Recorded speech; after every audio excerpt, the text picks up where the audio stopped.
there, moguls. It's me, Marshall Sylver, your personal millionaire maker. Getting very excited about my brand new show. 2 hours a day, 5 days a week. I'm going to broadcast live to you. In the first hour of the broadcast, I'm going to give you content, information for better sex, more money, emotional, mental, physical, and even spiritual power. I'll also invite some of my cool multi-millionaire and billionaire friends onto the show to give you more direction, more advice, more strategies and gambits for having it all. The second hour is what I'm most excited about. It's when I get a chance to chat with you. Yes, you. Where you can call in, talk to me, ask me questions. And if you say the secret word of the day, you could win $5,000 cash. At the very least, if you're the most interesting call of the day, you could also win 10 ounces of freshly minted Marshall Sylver 999 fine silver. All of that and more. Brand new Mercedes-Benz sedan or SUV up for grabs. My personal Rolls-Royce Phantom up for grabs. All the knowledge to get everything you want and so much more. All you got to do is log in to the show to get information about its release coming up. 2 hours a day, 5 days a week, coming to you live from the bunker right here at Studio Money. I'm Marshall Sylver, your personal millionaire maker. Let me bring in our hypnotist, Marshall Sylver. It's Marshall Sylver, ladies and gentlemen, the world's fastest hypnotist.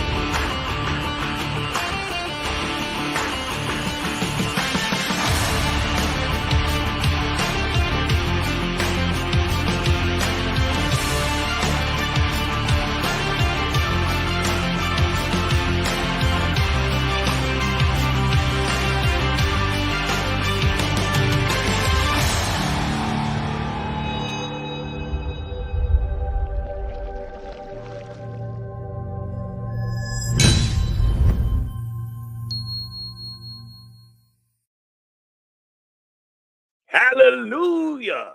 I can feel it now. Welcome to Marshall Sylver Live. Of course, I'm Marshall Sylver, and I'm excited to be with you today as we talk about a topic very near and dear to my heart, the topic of faith. My belief is faith equals follow through. When we have faith or certainty in something, we complete it because we know the completion will be successful. On today's program, I'm going to talk a lot about religion and about how religion is ultimately the greatest form of hypnosis and how you can utilize your faith, whatever it is, to enhance your life rather than work against you. If you're brand new to the show and you didn't catch the little bit of trailer at the beginning of the hour, yes, we are here today to do a whole lot. Number one, I'm going to talk a bit about hypnosis and religion. I also am here to give away, today I'm going to give away 10 ounces of pure silver right at the top of the show to somebody from yesterday's show.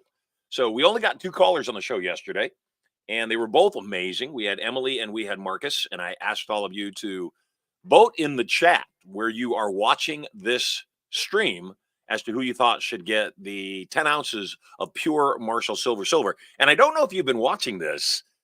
Precious metals going through the roof. And my prediction is during this election year, we're going to see silver and gold and platinum doing crazy things. So even though the spot price on 10 ounces of silver right now is only about $300, I promise you, not only is this a collector's item, I guarantee you purely the value, even if you melted it down, is going to go up over time. So basically, I'm your security blanket. At any rate, yesterday, Emily and Marcus were on, and the votes are tallied through all social medias. And while it was close, our winner of silver from yesterday's show is Marcus Cowart. So Marcus Cowart of Houston, Texas, you won 10 ounces of pure silver. Very excited to get it to you. Best way I can get it to you is to have you come join me as my guest at Turning Point in Las Vegas. I would love to hand it to you in person. So by all means, let us know. I got 10 more ounces of silver to give away today. It marks 40 ounces of pure silver I have given away. This will make 50 ounces of pure silver on today's show. And you win the pure silver by getting on the air and being interesting. Maybe schmoozing me a bit. Schmoozing always works. You get on the air by asking an interesting question. And to ask your question, go to studiomoney.info/green room. studiomoney.info/green room. They will screen you there, make sure you're a real human being, and make sure you're interesting, because I really don't like boring people. And then they'll get you on the air, and we'll help you increase the quality of your life and maybe even win 10 ounces of pure silver. I was thinking you might even win a little bit more. You might even win $6,500, $6,500. That's what the secret word is good for today. And the secret word yesterday, I'm just going to pull out the secret word from yesterday to show you, was indeed prestidigitation. Today is a new word in the box, securely sealed, so you cannot see it yet. It is in the box. And I know I would like to make it rain down cash on somebody who says the secret word when they give me a call and chat about what that secret word might be. Just use the word in our conversation, and yes, you could make a whole lot of money. You know, I love this show. This is episode 4 of Marshall Sylver Live. I was just taking a look at the ratings, and let me just take a quick look here on my phone. I was taking a look at the ratings for this show 4 days into it. And I shared with you yesterday that we were number 5 on investing on Chartable on Apple. And I just took a look, and we are, let me just find it for you. I think we are 21st in business today, only 4 days into the broadcast. So that's pretty good. And we got a whole lot more going on. So let me just take a quick look. Yeah, we are 28th. Not bad. We are just below Jacko, who's huge. We are above Ed Milet, which is boggling to me, especially in the business category. And we are also, Ed Milet is just above Alex Hermosi. So we're doing great, thanks to you. Today's show, all about, yes, we do want live guests. Of course we want live guests. Every day we want live guests. We're going to take them early, just like I mentioned. Go to studiomoney.info/green room. That's the link for now, and we will help you. I want to preface today's conversation by telling you I love God. I have loved God all my life. I have seen so many miracles that to deny God would just be ludicrous. It'd be stupid. Erica is a miracle. I prayed for my wife after having 2 marriages that were not suitable for me. I prayed for a woman that was kind. God fulfilled my prayers. The birth of my 3 children went without a hitch. Thanks to God, no doctors, no drugs, no hospital. They were born at home in the bathtub at Prosperity Palace. I caught all 3 of them in my hands. They are miracles. You are a miracle. Every day, I know. I cannot count the number of times when I know God has watched out for me and I have cheated death. So let's start this conversation about hypnosis and religion by saying, I love God. God is not religion. That's the first thing I want to say. God is not religion. And the reason I am not religious, the reason I love God and I am not religious, I personally have seen too many conflicts created purely because people had distinctions in their religion. We're seeing it go on in Palestine, in Gaza, in Israel. In fact, most major religions were created over some distinction or difference in religion. So first and foremost, one of the biggest reasons I do not agree with, nor support, nor adhere to any particular religious teachings or beliefs. I also know that all religions have some value, otherwise they wouldn't exist. If you launch a religion and nobody cares, then guess what? The religion ceases to be. I was in a car ride with a friend of mine a while ago. We were talking about different things, and he mentioned, yeah, the Muslim religion is the largest religion on the planet. Did a quick Google search, and at least when I searched it out a couple of years ago, that was not the case by any stretch of the imagination. And yet that was his belief. And because that was his belief, that's his religion. You see, religion is based on belief. The challenge with that is belief is based on choice. So what that means is if indeed religion is based on belief, which it is, and some people will argue with me, and I'm cool with that. I'd kind of like to start a couple fires this morning. Even though religion is purely based on belief, meaning people choose to believe certain doctrine or certain beliefs, that doesn't make it real. I had a discussion with somebody right after the 2020 election, and they were being snarky is the best word. Snarky. They're being snarky about it. And I was talking about all the corruption and all the fraud committed in the 2020 election. And they said, well, there's been no proof in the courts. The courts have all denied any fraud. And my response to him was, I kill you. I murder you in cold blood. I do it. It's actual. It's real. I did it. I go to court. The judge happens to like me. He's an old friend of mine. We go back a long way. And he throws every wrench in the gear he can for the prosecution. And the prosecution is also my friend. We're drinking buddies. I don't get convicted. I get proclaimed innocent. I go on my way. Does that mean I didn't murder you? Of course not. I murdered you anyway. I got away with it. And that's what I'm saying. So that said, so many people will define their religion by saying, well, it's in the Bible, or it's in the Quran, or it's in the Torah, whatever it's in. That doesn't make it a fact. That makes it a fact in that book. And yes, your faith, that whatever doctrine, whatever book you go by is the book you want to believe in. And I get that. I understand that. And I truly am positive people need to have a faith. They do. They need to believe in something, because not believing in something doesn't make it not exist. The thing that I know is that not believing in God is a choice. Believing in God is a choice. If I believe in God, there's no downside. That's why I believe in God. There's no downside. If I believe in God and I die and there's no God, okay, my life was just more joyful. But if I don't believe in God and there is a God, guess what? There's probably going to be a consequence. So I believe in God because there's no downside. Not only that, I have seen proof of God. I've not seen proof of the Quran. I have not seen proof of the Bible anywhere. There's a movie. It's an old movie. It's been around for a long time. It's called Zeitgeist. And again, I want you to hold your opinion, and I don't mind if it's opposed to mine. It's completely okay. In fact, there was a time you and I could disagree with each other, and we would still love each other. We'd still respect each other and just say, we just don't agree.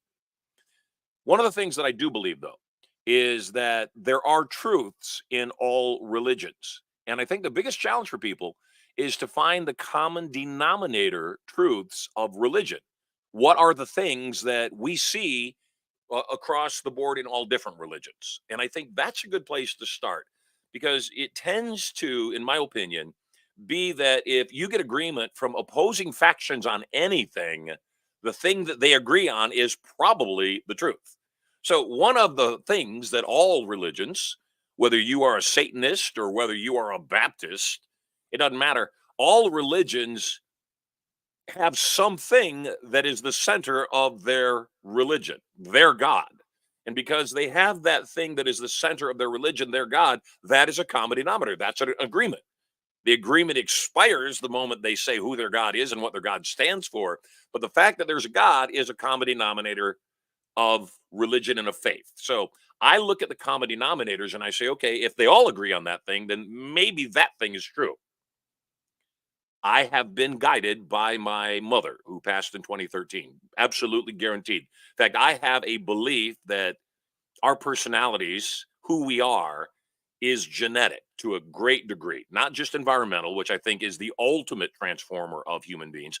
But I also think that on a DNA level, on a genetic level, we can have not only our grandfather's nose or our grandmother's, walk or height or whatever it is. We can also have our aunt's sense of humor. We can have our great grandfather's ability with money. And because of that, I believe that that's all DNA that's being passed down. My daughter, without a doubt, is my mother, my mom, her grandmother, reincarnate. And often I fantasize about the idea that my daughter is my mother reincarnate, and that I get a chance to repay my mom for all the amazing blessings she gave me for a lifetime. Am I right? Am I wrong? Doesn't matter. My daughter wins for it, and my mother's honored by it.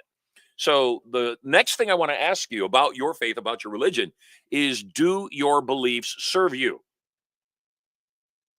Do your beliefs serve you? And I don't mean, do they allow you to commit atrocities? Do they allow you to commit offenses against other human beings? Does what you believe, your faith, enhance the quality of your life, or does it hurt it? There's certain religions that believe holidays are bad, and so they don't celebrate holidays. There are certain religions that believe dancing is bad. There are certain religions that believe electricity is bad. Go to Amish country and they'll not have many modern conveniences just because they don't think it's a part of what they're supposed to be doing. And to a degree, they may be right. There are religions that believe you should get bitten by snakes because of some obscure little piece of scripture inside of the Bible that talks about that. And then they build a whole religion around that. So, getting back to the idea of does your faith, does your religion work for you? That's hypnosis. And if my hypnosis is stronger than your hypnosis, chances are in conversation, in debate, I probably will prevail because I hold my position stronger than you hold your position, and you might not care. So, once you've asked yourself, does my faith support me, then the next thing I believe you should ask is, does it have three attributes? And these attributes are not mine. They're from a book called Conversations with God by an author named Neil Walsh. I happen to think Conversations with God is an amazing book. It's really good for people seeking to have a deeper relationship with God. It is not religious. In fact, it might be the opposite. In my opinion, though, there's some really strong and powerful information in book one of the trilogy. The book was written by Neil Walsh, and the book was written under the context that Neil sat down one day with a pad of paper in front of him, a pencil, and felt exhausted, felt left behind by God, and said, wrote on the legal pad, "God, why have you forsaken me?" Sat back, contemplated, meditated, prayed, looked back at the piece of paper, and there was an answer written there. It said, "What makes you think I've forsaken you?" Neil said he didn't remember writing that. So he said, "Who is this?" And he wrote the question down on his legal pad and then meditated, prayed, looked away. And suddenly it was answered. "God, who are you talking to?" He ended up having a whole conversation with God through what I call automatic writing, meaning letting his hand supposedly do the writing without his brain attached to it. Now, my personal opinion is yes, it's subconscious writing. Is it automatic writing? Is it filtered through God? I don't think so. I think it was filtered through an author who wanted to be a successful author, who came up with a very clever concept for a book to deliver information in a unique way that people would actually digest and consume. So that's what I believe. In fact, for the record, I think books 2 and 3 are horrible. I think God told him to write books 2 and 3, which is rather convenient if you made money on book one. At any rate, inside of Conversations with God, Neil talks about the fact you can tell something is from God if it's one of three things. You can tell it's from God if, number one, it comes from a place of love. Absolutely. I do not believe for a moment that the higher power that gave birth to my children, the higher power that directed me to find my wife, the higher power that has blessed me today to be on the air with you, I have zero belief that that God is a vengeful God, that that God would punish me for my bad acts, that that God would curse me and cause things that aren't good for me to occur in my life. So start by acknowledging that if it's of God, it comes from a place of love and not a place of fear. You have only two emotions. You've got love and you've got fear. Love is an expansion. Fear is a contraction. Every other emotion you experience is a iteration of love or fear.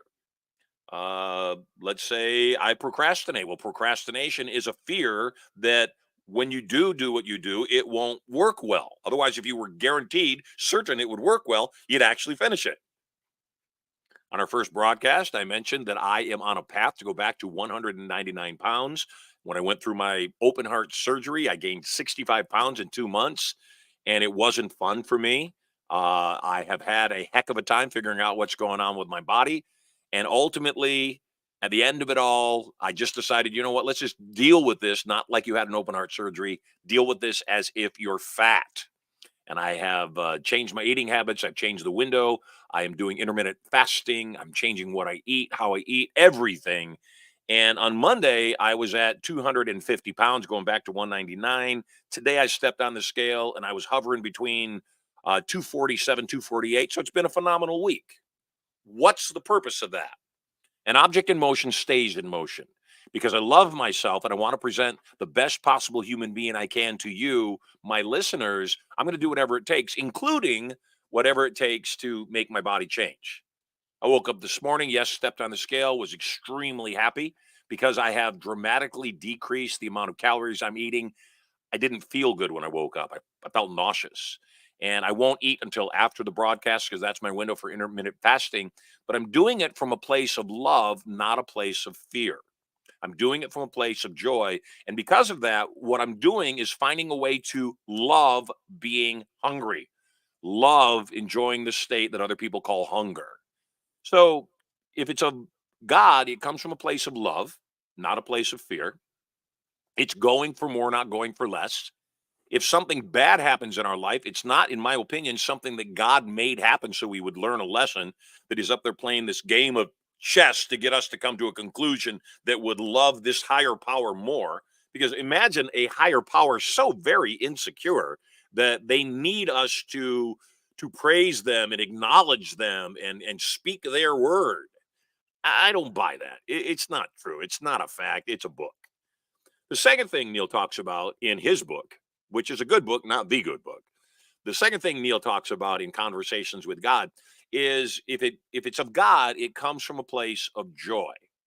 While joy is a derivative of love, it's an emotional experience of love. It also joy is a little bit different. You know, I can love my wife and she can bring me joy. I can love the taste of the soup, and while it might please me, I wouldn't exactly say it brings me joy. But if it's of God, it actually tickles your fancy. It actually brings you joy.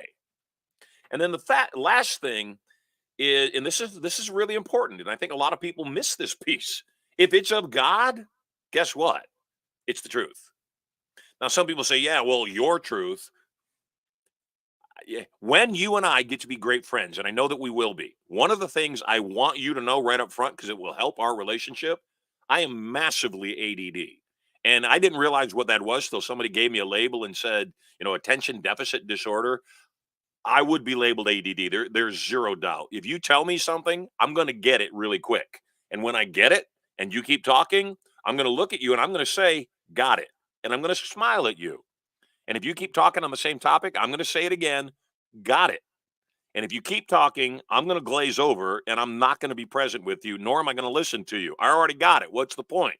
If you have some definitive word quotient you need to get out, then by all means get it out. Just don't make me your depository. I don't want to. So it's of truth. What does that mean? It's verifiable. Here's my challenge with every major religion of the world. Some people say, "Oh yeah, they're verifiable. Go over to Israel, go to the tomb. Oh, you'll be able to see where Jesus moved the rock." I don't know that Jesus moved that rock. Is there a rock there by a tomb? Yeah, I believe all that. Historically, could the guy that was named Jesus have been entombed in there when he was crucified? Absolutely. All the above. I'm not challenging history. What I'm telling you is all of the narrative around all of these particular experiences are interpreted. So back to the movie Zeitgeist. Zeitgeist talks about a lot of very powerful current experiences, current things going on in the world. It talks about religion. It talks about our monetary system. It talks about all sorts of processes. And I happen to think the movie is extremely good watching. It's a good movie. It's fun to watch. It's interesting, fascinating. I think they've revised it maybe 2 or 3 times. Definitely a good watch, and definitely something I would recommend you check out. If it's true, though, it's verifiable. Oh, it's true. God's love is true. Okay. I've seen verification of that. Absolutely. Well, the only way to get to heaven is through Jesus. Okay. I get that. Uh, I just wonder, is an all powerful God once again so set on making me jump through specific hoops to be close to him? I just, it's hard for me to believe. And again, this is not a religious conversation. This is my freaking show, my freaking opinion. But the thing that I do know is that it's true. And when something is true, you can verify it. You can always find the means to show, yes, this is real. Now that said, that doesn't mean that there aren't truths that we have not yet verified. I was reading an article the other day, watching an experiment to do with mercury, and it was showing perpetual motion in a device that was largely made up of mercury. And it was talking about the fact that there are massive mercury deposits inside of the pyramids. Now, a whole lot's being revealed lately, a whole lot of truth is coming out. And as all that truth comes out, we more and more are beginning to have to question what we knew as truth yesterday. I mentioned it. We're not even in the bunker yet. We're not even in the vault yet, rather. And I already mentioned the fact that, sometimes we're presented with things like the 2020 election, or frankly, most other previous elections that are not real. Our elections have been fake forever. Our elections have, for as long as there's been somebody that wasn't watched counting, they've been rigged. They just have been.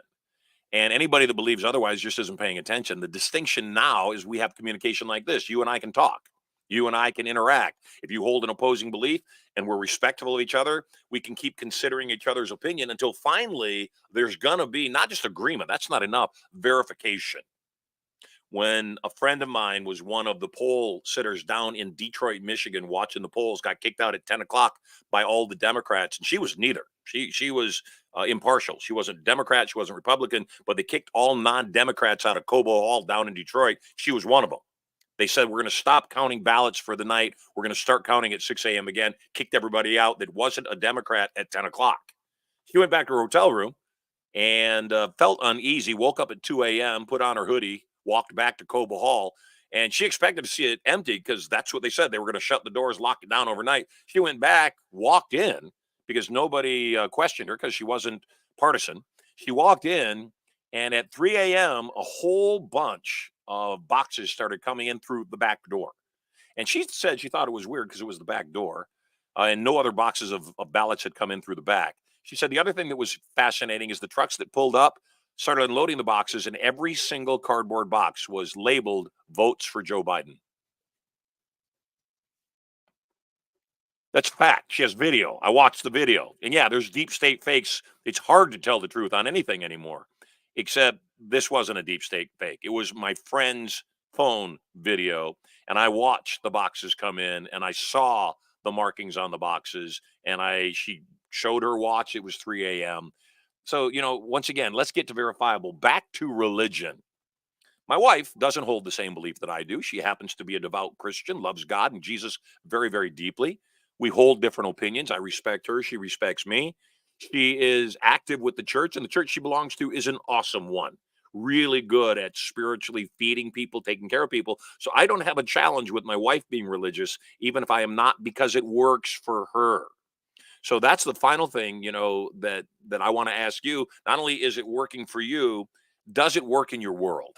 Not only does it bring you joy, does it make your life easier? I don't think it's hard to figure out what's right.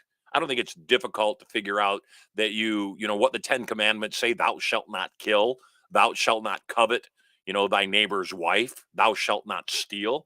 That's all common sense. That's all common decency. So you don't need if you need a higher power to tell you to be decent, yeah, you're already the devil. You are already messed up. So I don't think it really takes that, but here's the challenge. Honest people think everybody's honest. In fact, my guess is most of you, because you're watching my broadcast, have similar tendencies to me. You love God, you love your country. Most of you probably believe some of the other stuff that I was chatting about. Except one of the things that I am positive about, if you're here now, if I haven't offended you, turned you off, or completely repelled you away from me and my message, we probably hold similar thoughts, because that's how people tend to hang out. We tend to like people that we are like or similar to.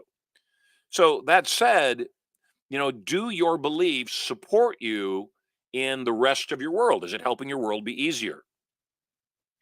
When COVID was going on, when the scamdemic was happening, we sat in our house for 30 days. We didn't go anywhere for 30 days. During those 30 days, we had numerous people, because it was kind of spur of the moment, delivering food and other stuff to the house. They were all wearing masks, except they were traveling freely while they were telling everybody else to stay locked up in their house. After 30 days, I told my wife, I'm going out. I need to check out what's happening in the world. And my wife was afraid. Erica was terrified. She didn't want me going out into a world that could potentially kill me. And I said, I don't think that's what's going on. So I left my beach house and I went to the street, which is 1 block behind my beach house.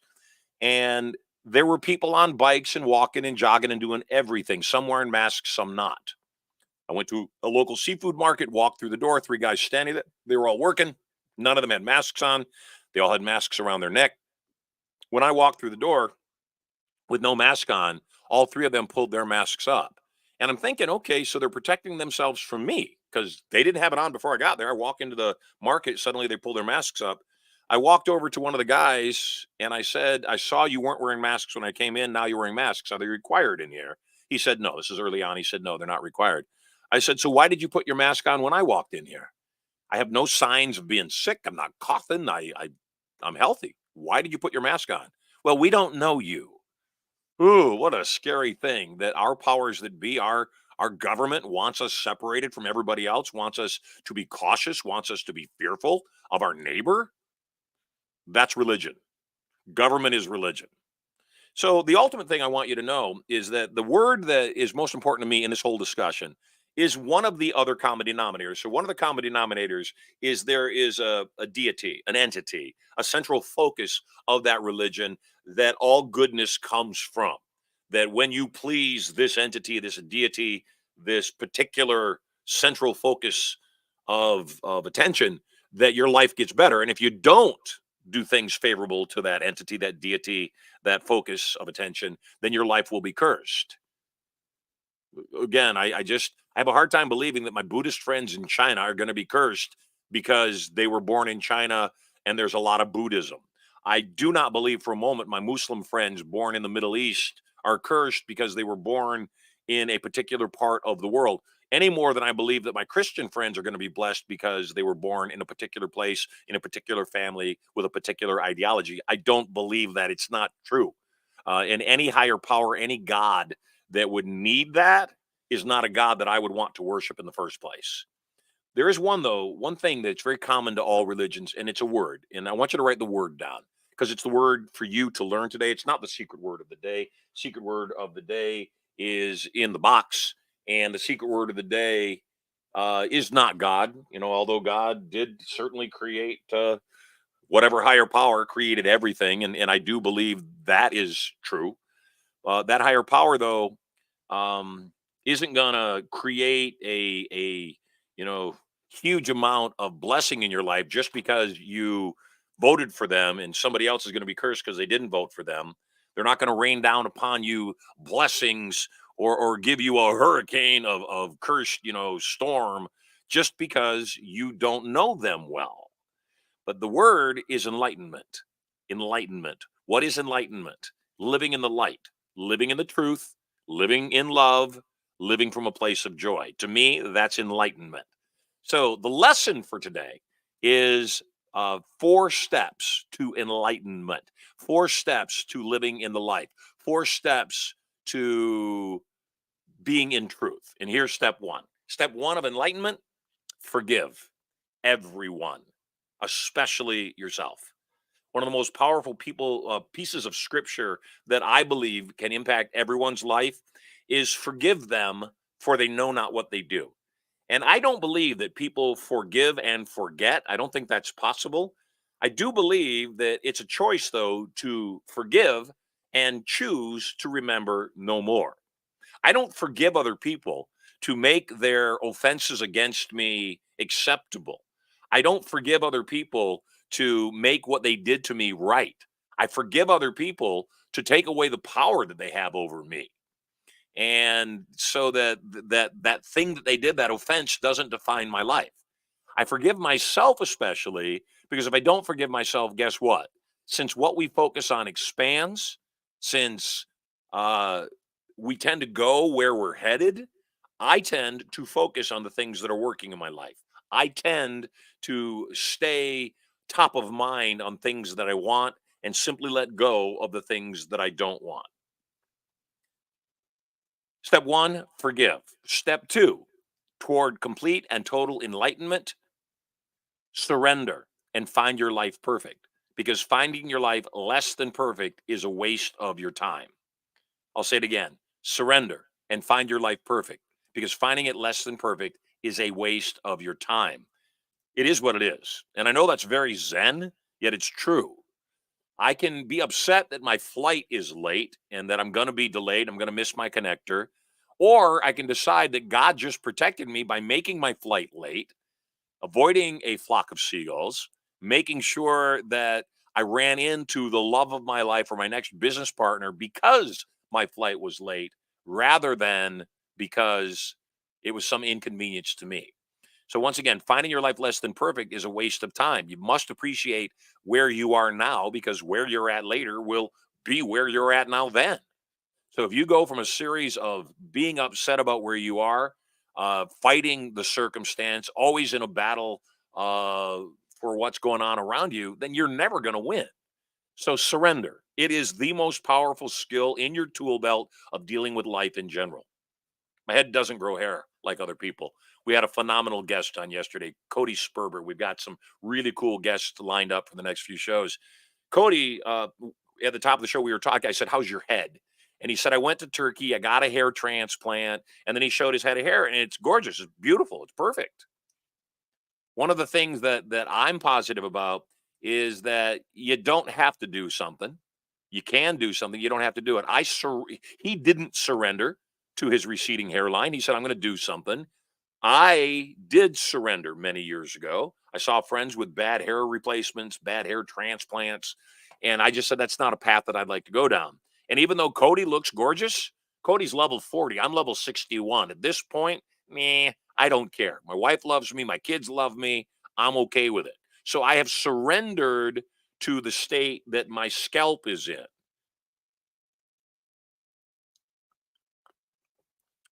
Joe Biden is an illegitimate president, but he's also in the White House. So he's my president for now. Even though I didn't vote for him and I'm positive the election was rigged, complete fraud, doesn't matter. He's my sitting president right now. Is he illegitimate in my eyes? He is. Is he the president of the United States? Yes, he is right now. And if anybody said he's not, I agree. He's not a legitimate president, but he's the president. He's what everybody calls the president. So I surrender to that fact and I play the hand out best I can, which I highly recommend all of you do. There's a lot of stuff going around politically. It's an election year. The turmoil is going to get worse before it gets better, guaranteed. And all I can say is stop listening to anybody, me, the mainstream media, big tech, social platforms. Stop listening to all of them and decide to decide. Decide on your own. All right. This is the big one. 3 steps to total enlightenment. Step 1, forgive everyone, especially yourself. Number 2, surrender. Find your life perfect, because finding it less than perfect is a waste of your time. Step 3, utilize versus tolerate. What do I mean by that? Don't put up with the circumstance of your life. Find it perfect. Don't put up with the circumstance of your life. Look at it as a blessing. Don't put up with the circumstance of your life. Ask yourself, what lesson am I supposed to be learning here so that I don't have to go through this thing again? Because life will teach you lessons.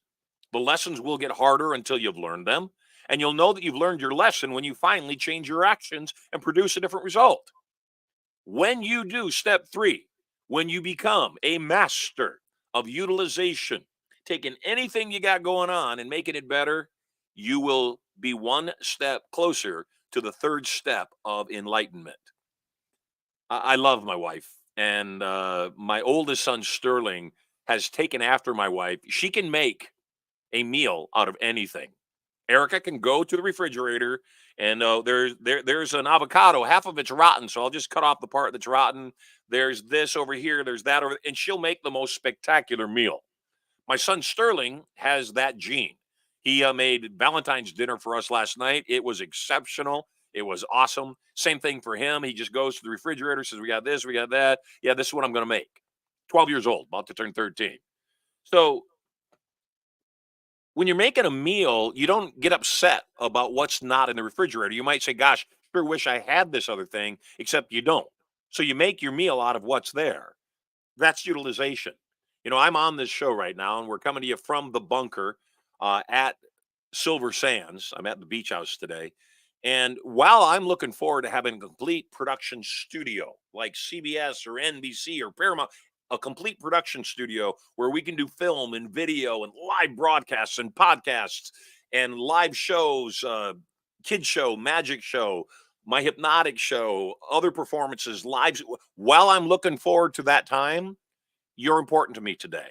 And I know the way that I take care of you when I'm number 28 on the business chart of podcasts going out into the universe. Even though I'm number 28 today, I also know this is day 4.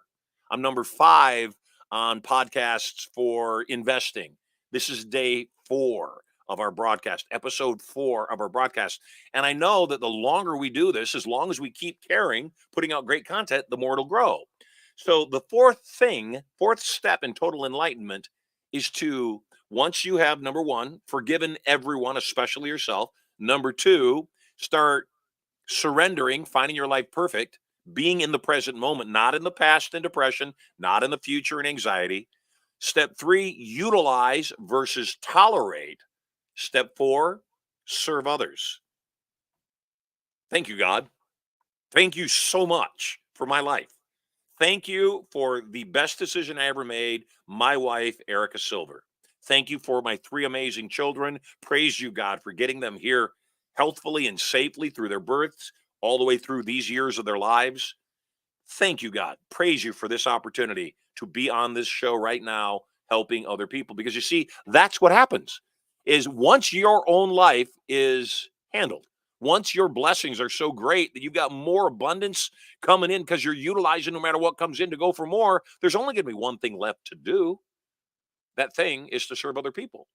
And when you get to a place where money doesn't matter, when you get to a place where all of your needs are met, when you get to a place where you just can't think of anything else that you would want materially, monetarily, then there's only one thing left to do, and that's to serve other people.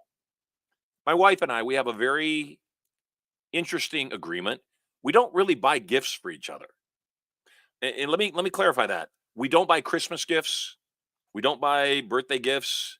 We don't buy Valentine gifts. And here's my reasoning behind that. Every day is my birthday. Every day is Erica's birthday. Every day is Christmas. And particularly on holidays that are universal holidays like Valentine's and like Christmas, the last thing in the world I want to do is go to a crowded mall during the Christmas season, fight for a parking space, fight for whatever, is left on the shelves, be crowded, have people at their wits' end spending money they don't have, massively stressed out. I don't want to hang out with those people. I don't want to be anywhere near those people. All I want to do is be home.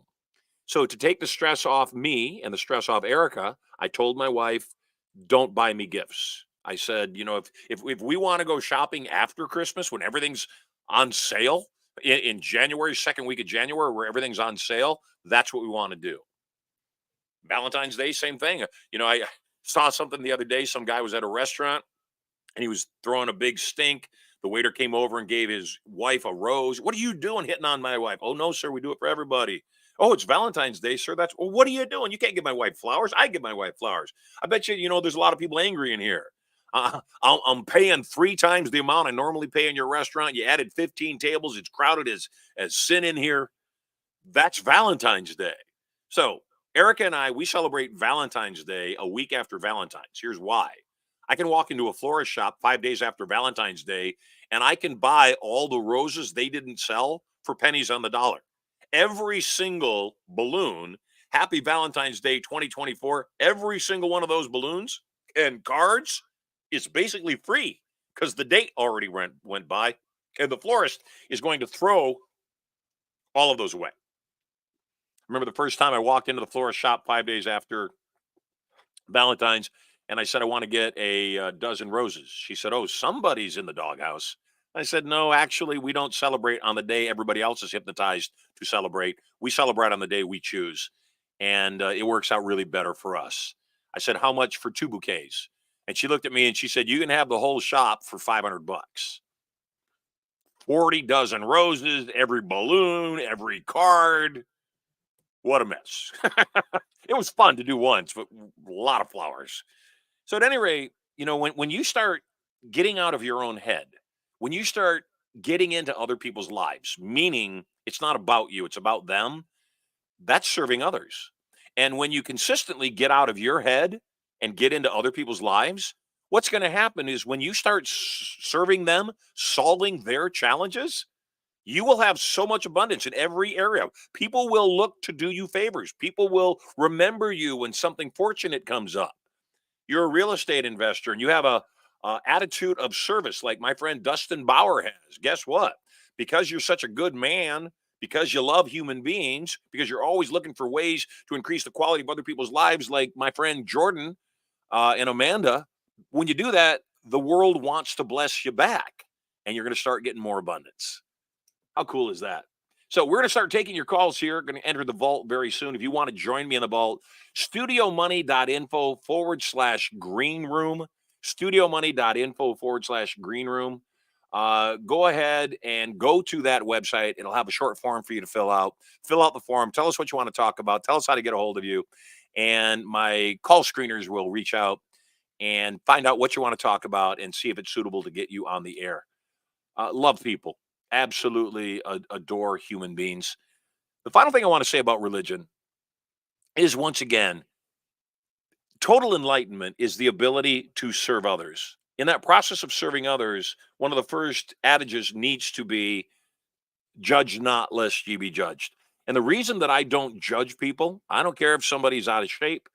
Somebody might think somebody who is overweight just doesn't respect themselves. And I confess, I was one of those guys for years. And it wasn't until I had my open heart surgery and my body put on 60 pounds in 2 months that I realized what a jerk I'd been, what a horrible human being I had been by judging people.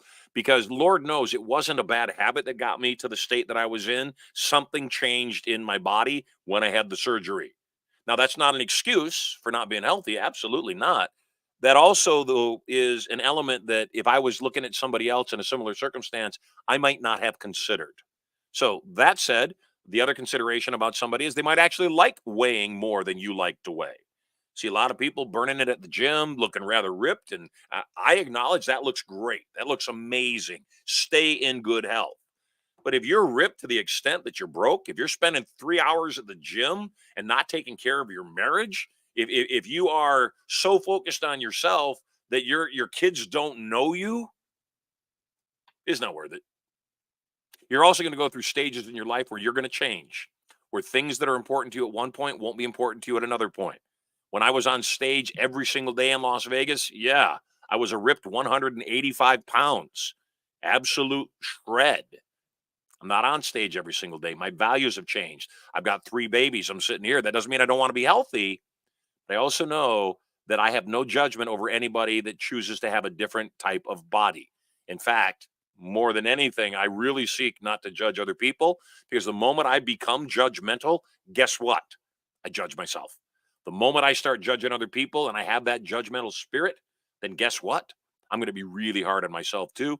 And if I'm not hard on myself and I'm hard on everybody else, then I'm just flat out in denial. So, hey, we got a lot of fans of the show already. We got people that already are blessing me. And I appreciate, the weather was beautiful today. I was outside in the spa this morning, getting a nice soak in the beautiful, beautiful weather.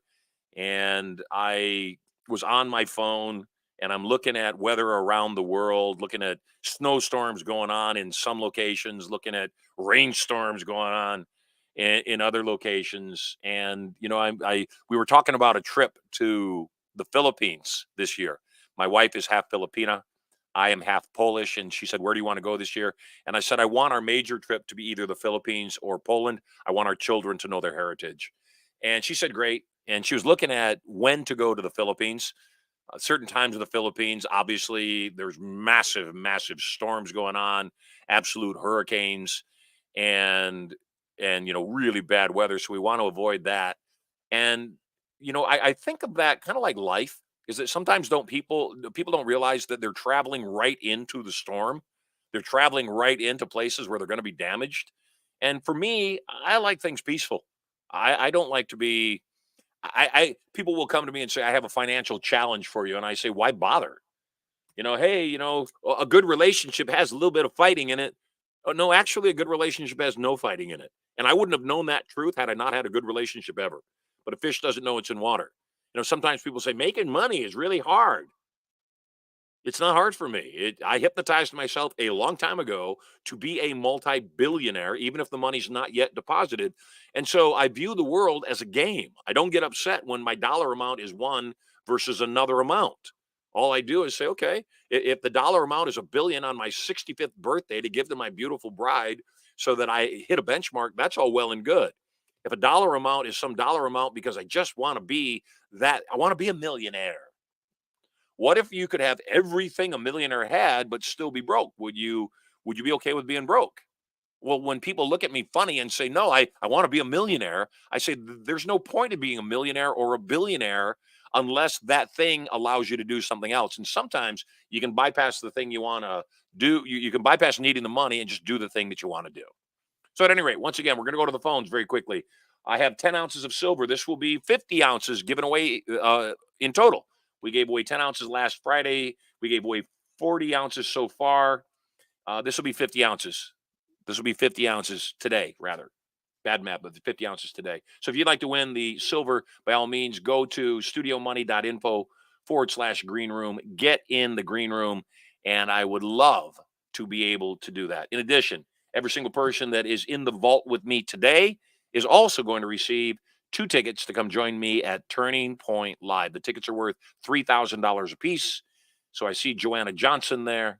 I see you grinning a little bit. Yeah, I'm going to bring you on first. First, I'd like to just show you a video of what Turning Point looks like to see what kind of a gift you and your significant other are going to receive before you get on the air and potentially win 10 ounces of pure silver and maybe even say the secret word of the day today and get $6,500. Life is good. So take a look. This is Turning Point, and right after Turning Point, we're going to enter the vault. So I'll see you on the other side. Turning Point, a total change in direction for the better. Who here is ready for a turning point? You absolutely have to have one. Put them high. The 2-day Turning Point seminar is different than any other program in that it does more than just teach you the skills for your relationships, wealth, and power. It also programs you on a subconscious level to put those skills into immediate use. This weekend is about empowerment. This weekend is about you understanding how to take charge of your own life. You will learn total control of your thoughts and emotions. How to use PND, or psychoneural duplication, to take on the thoughts and actions of others to produce similar results.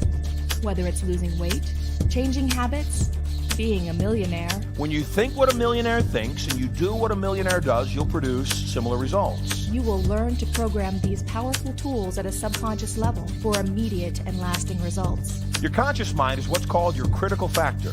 It's the mind you're using right now to determine whether the information I'm giving to you will work for you or not. Your subconscious mind, on the other hand, is merely a computer. It's non-critical. It doesn't even have the ability to make judgment. So all trance, hypnosis, reprogramming is setting aside the critical factor of your conscious mind and non-critically accepting suggestions. And empowering. To make a fear vanish, you must experience it fully. As it helps you create your life exactly the way you want it. Bring your family closer. Find the love of your life. Create strategies for wealth. Learn irresistible influence and so much more. Because of the intimate nature of this course, seats are very limited. Register now before your life passes you by and there are no more turning points for you.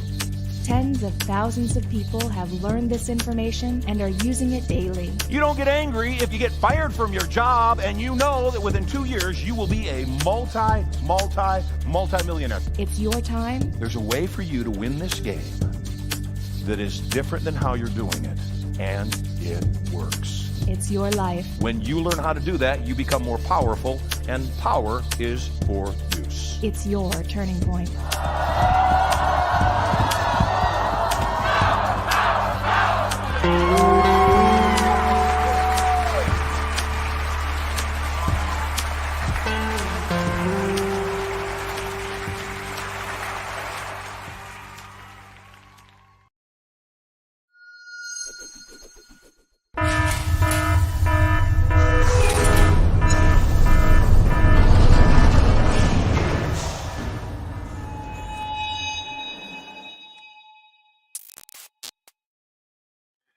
Welcome to the vault. I am Marshall Sylver. We are in the vault where we can talk about things that will get me banned on other social media platforms, where I can literally say whatever I want to say. And like I said, I don't seek to be liked by other people in my opinions. I seek to tell the truth and let the dust settle where it is. And I want the same for you. We've got some people lined up. I got a request in the chat on one of the platforms. It says, Marshall, I want to ask you a question, but it's personal. And I really don't want the people in my life that may be also on the broadcast knowing I'm asking this question. What do you suggest? I suggest you wear a mask. Yep. I would suggest you find a mask. And if you want to ask me a question that you're embarrassed to ask and you don't want people knowing you're asking, we won't put your name up, but just put a mask on. And in fact, I kind of love this is the fourth episode of this show. It would actually amuse me and it would make it fun for me. If you had a question that you were embarrassed to ask, you asked it anyways, and you put on a mask and you did your best to amuse me with the mask. That would thrill me. That would be extremely fun. So if you have a question and you're embarrassed to ask the question, then put on a mask and amuse me. I would love that. Nothing would be more fun than to see a monkey or a clown or anything pop. Well, you shouldn't say anything. There's a couple masks I'd prefer not to see. But other than that, amuse me. Joanna Johnson, you are our first guest on today's Marshall Sylver Live program. Welcome to the vault. Glad you're here. Thank How's you, life? Marshall. Can you hear me okay? I can hear you perfectly. Where are you calling from? Great. I'm in Sacramento County, California. You are in Sacramento, California. What do you do for a living? I am a real estate investor. I'm also a broker, and I'm a CPA. That was my first career. I love it. Fantastic. How did you find out about this show? I got an email from you guys. I did Turning Point initially I found out about you with Ari Mentor, but Dave then Lindahl, what an amazing human being. I did your Turning Point, but it was during the pandemic, and I really feel like I need to come and do the live experience. Oh, yeah. If you haven't done it live, it's a completely different experience. We didn't do many virtual Turning Points because it's just not a program that's suited for that, as you probably experienced when you're doing it virtually. A lot of great content, but the biggest impact that Turning Point has is I have an opportunity to actually work with everybody in the room and do a session with everybody there to help rewire your brain. So yeah, we want to get you to the live event. So 2 gifts for you. Come join me in Las Vegas. Love to have you coming up in March the 11th through the 14th, or as soon as you can get there. So please come. Are you married? I am married. Awesome. And what does your husband do? He is an engineer, a mechanical engineer. Awesome. So what's your question for the day? Okay, you know what? I was calling you about where do I find a VA, because my biggest challenge right now is I'm not on IGA. I'm taking care of all of this stuff. And the things that I'm taking care of, honestly, there's some emotional issue going on with it as well, which I am going to get into here in a minute, because I worked myself to death as a CPA, working just a million hours, pain, working at the computer, and I just kept doing it because I needed to support the family. Back in 2010, I stopped being a CFO, and I was effectively, my husband said, you can be retired, which I was so grateful. About a year after that, my whole body fell apart, because you know how you alleviate the stress and then everything takes over, right? Yep. And I actually was so bad, I couldn't get out of bed for 3 months. It was horrible. My back hurt, my neck hurt, everything hurt. My arms hurt, just all these things hurt. So over time, I didn't focus on any income producing activities. I just worked on me. And I started out with just something slow, walking in the pool, Then I got better and better over time. I was very motivated. I worked up to being extremely in shape, probably the best shape I've ever been to in my life. I kept that going. I was doing well. I'm sure I could have gone and done more, but I was feeling great and I looked great. I looked really good. And people thought I was 10 years younger than I am, and I won't tell you how old I am. Okay, so what happened is the darn pandemic. I just got messed up. Yeah. I started living in fear. My husband was extremely fearful that we were going to die, ended up with a shot.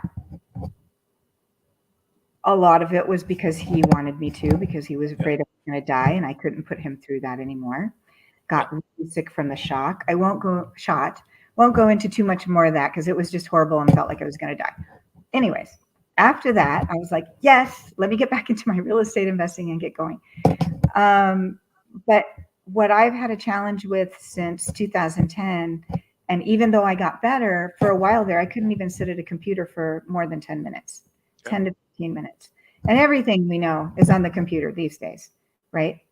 So this year, and it's been coming. I've worked through it, in my brain. I've got my brain focused on certainty, which I believe is the word of the day, by the way. Maybe it's not, but I Good think it's guess. Not quite, but I'm glad you guessed it. okay. And Paul, hold your thoughts for a moment. I love your But could smile, you by the way. follow Hold your thoughts for through? a moment. Because that was This is exactly what you're supposed to do. You're okay. supposed to say the words, see if you get it, because not everybody has. I don't think everybody's sincere, or anybody believes I'm sincere, rather, about giving away the cash. Oh, And I I am. do. Good. I know it's there, and Good. maybe it will And I'm come not to going to me. give it away easily. I will go on Right. record as saying the words aren't going to be easy, but I know what's going to happen. You and people like you are going to figure out how I think. And Mhm. you're going to say, that was a clue. He was given a clue there. What's the clue? I And think I'm yes, I getting have already better given each probably day. 6 clues for the $6,500 today. So good. That was a good guess. I Oh like it. my gosh. I think I'm getting better because the first few days I felt like I didn't know anything. But so anyways, okay, I'm getting better. I'm getting You are. closer. And again, thank I'm you. 3 feet from gold. I'm still working on it. No, you are. You're 3 feet from silver right now. So There you that go. was perfect. Okay, What you cool. just said was perfect. I'm getting better every day. And yeah, that's the intention of this program, is that I would be a place for 2 hours a day, 5 days a week, people could come to and feel better. People could Yeah. come to and get their head filled up with good stuff. People could come to and be reminded. People could come to, and again, even if people don't agree with me, you just unpacked a whole lot just now. And I know you know that. And part of what you unpacked was what happened during the scamdemic. And so many people put in absolute states of fear. I admit it.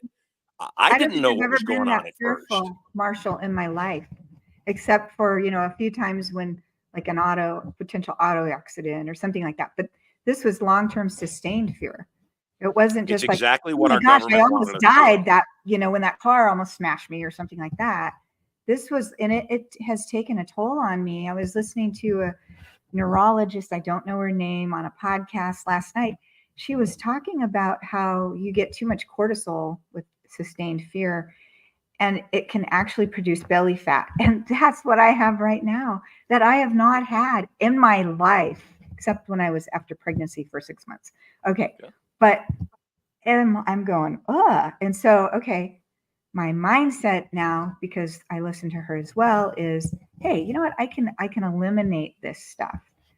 But the challenges that I'm having are I've got to find, I'm huge on leverage. Okay. I'm a prior CFO, like I said, and helping, I love helping companies be extremely profitable. And one of the ways I do that is to find the right person for the right job, show them how to do it successfully, show them the joy that they can get from it. You have to match up the skill sets, but tap into that and then have people be extremely productive. Well, I can tell you, I am not the guy that needs to be sitting here at the computer doing the email organization. I wrote a list here, all of the things. I see it. Calendar. I need some help. And it's not stuff that's extremely complex. But what I'm looking for is I need somebody that, that's not it. Sorry. That was my notes from you. This is it. Okay. That was my notes about our 4-step process. Okay. You've spoken like a CPA. Well, thank you. No, you're very analytical. You're very detail oriented. Not surprised you have lists. Thank you. Okay.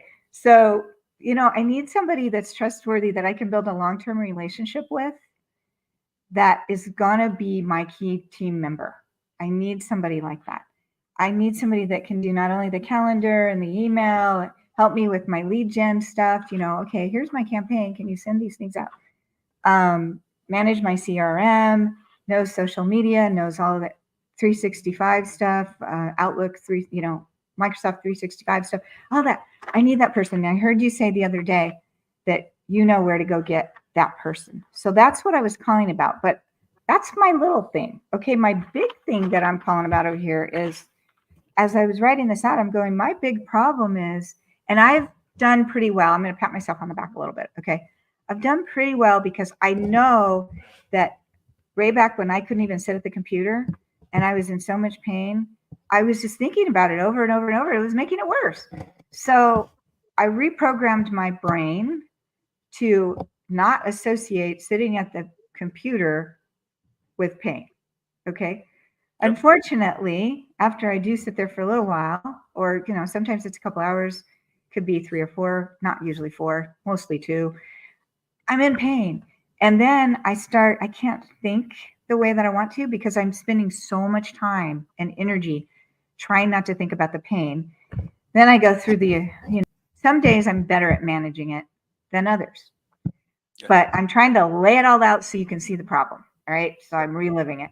And the problem is once I start feeling bad, then I get on that emotional drain of not feeling certain that I'm going to get the things done that I need to get done or want to get done, or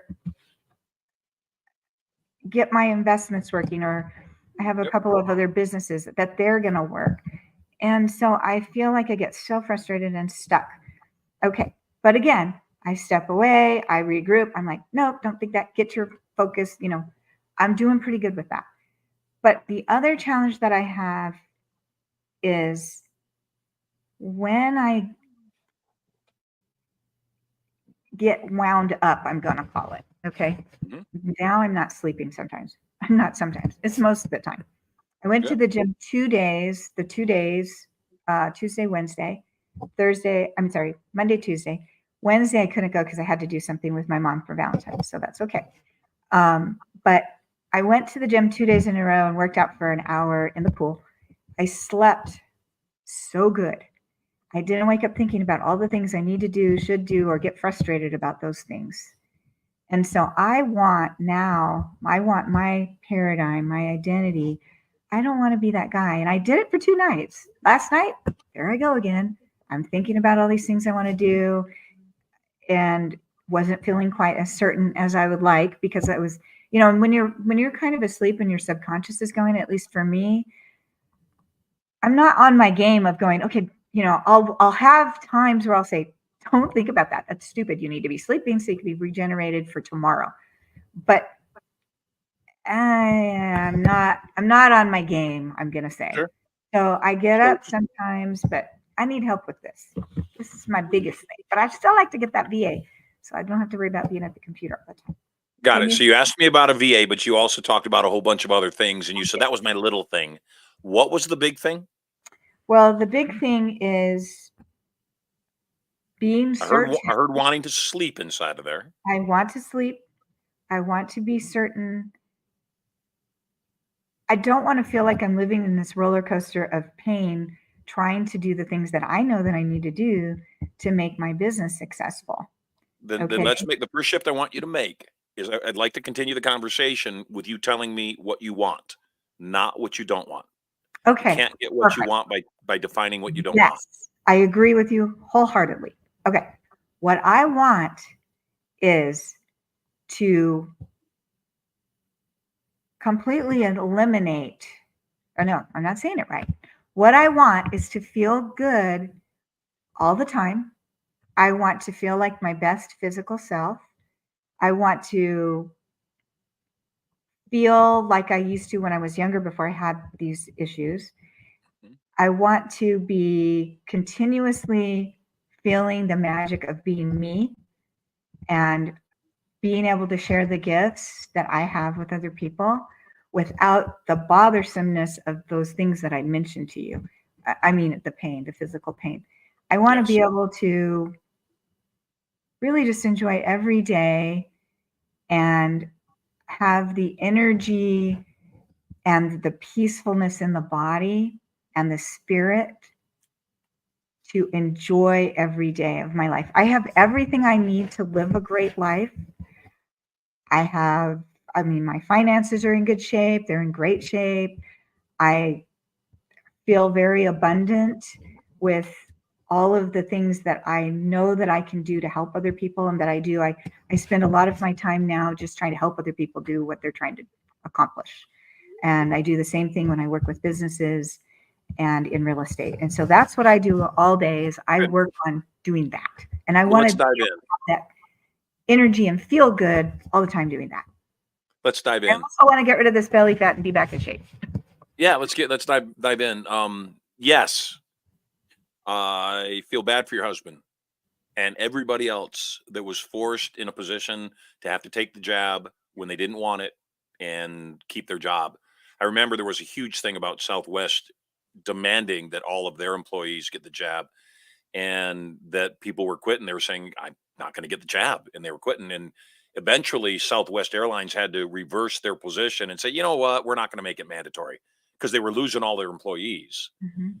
And and all I could think about when they made the announcement that we're not going to require it anymore, what about the poor sap that got his vaccination yesterday? Already, yeah. Yeah, what about all the people that already got it? I won't fly on private jets if the pilot's been vaccinated. Oh, wow. I just I won't. Back to the vaccination for a minute. So I don't know if I was one of those people that if I didn't take it, I would be still around, because I had such a horrible reaction to it. So I have surrendered to that. Okay. It is, Because the there's fact you nothing took I it can do. already, that part is what it is. So It is let's what it deal with what is. is.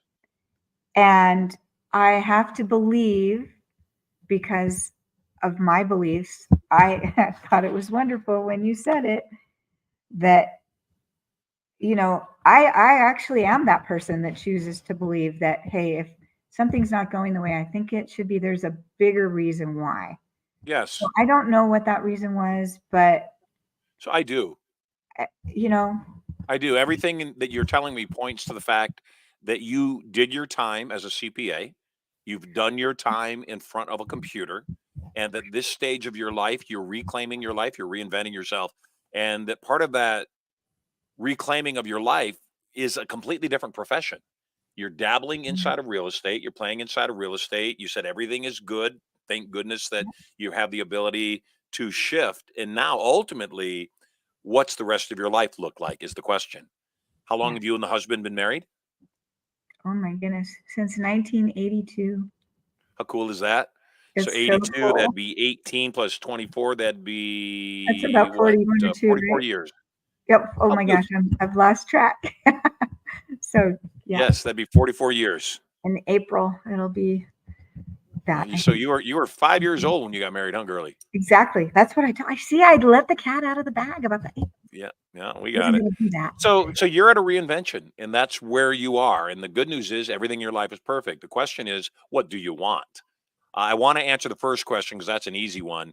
You asked me about finding VAs, and we have one of our inner circle members is a guy named Bijal Palmer, and he has a company called Be Epic, BEEEPIC, Be Epic Okay. Outsourcing, and we will get you connected with Bijal, and he is the outsourcing company that we use. Okay.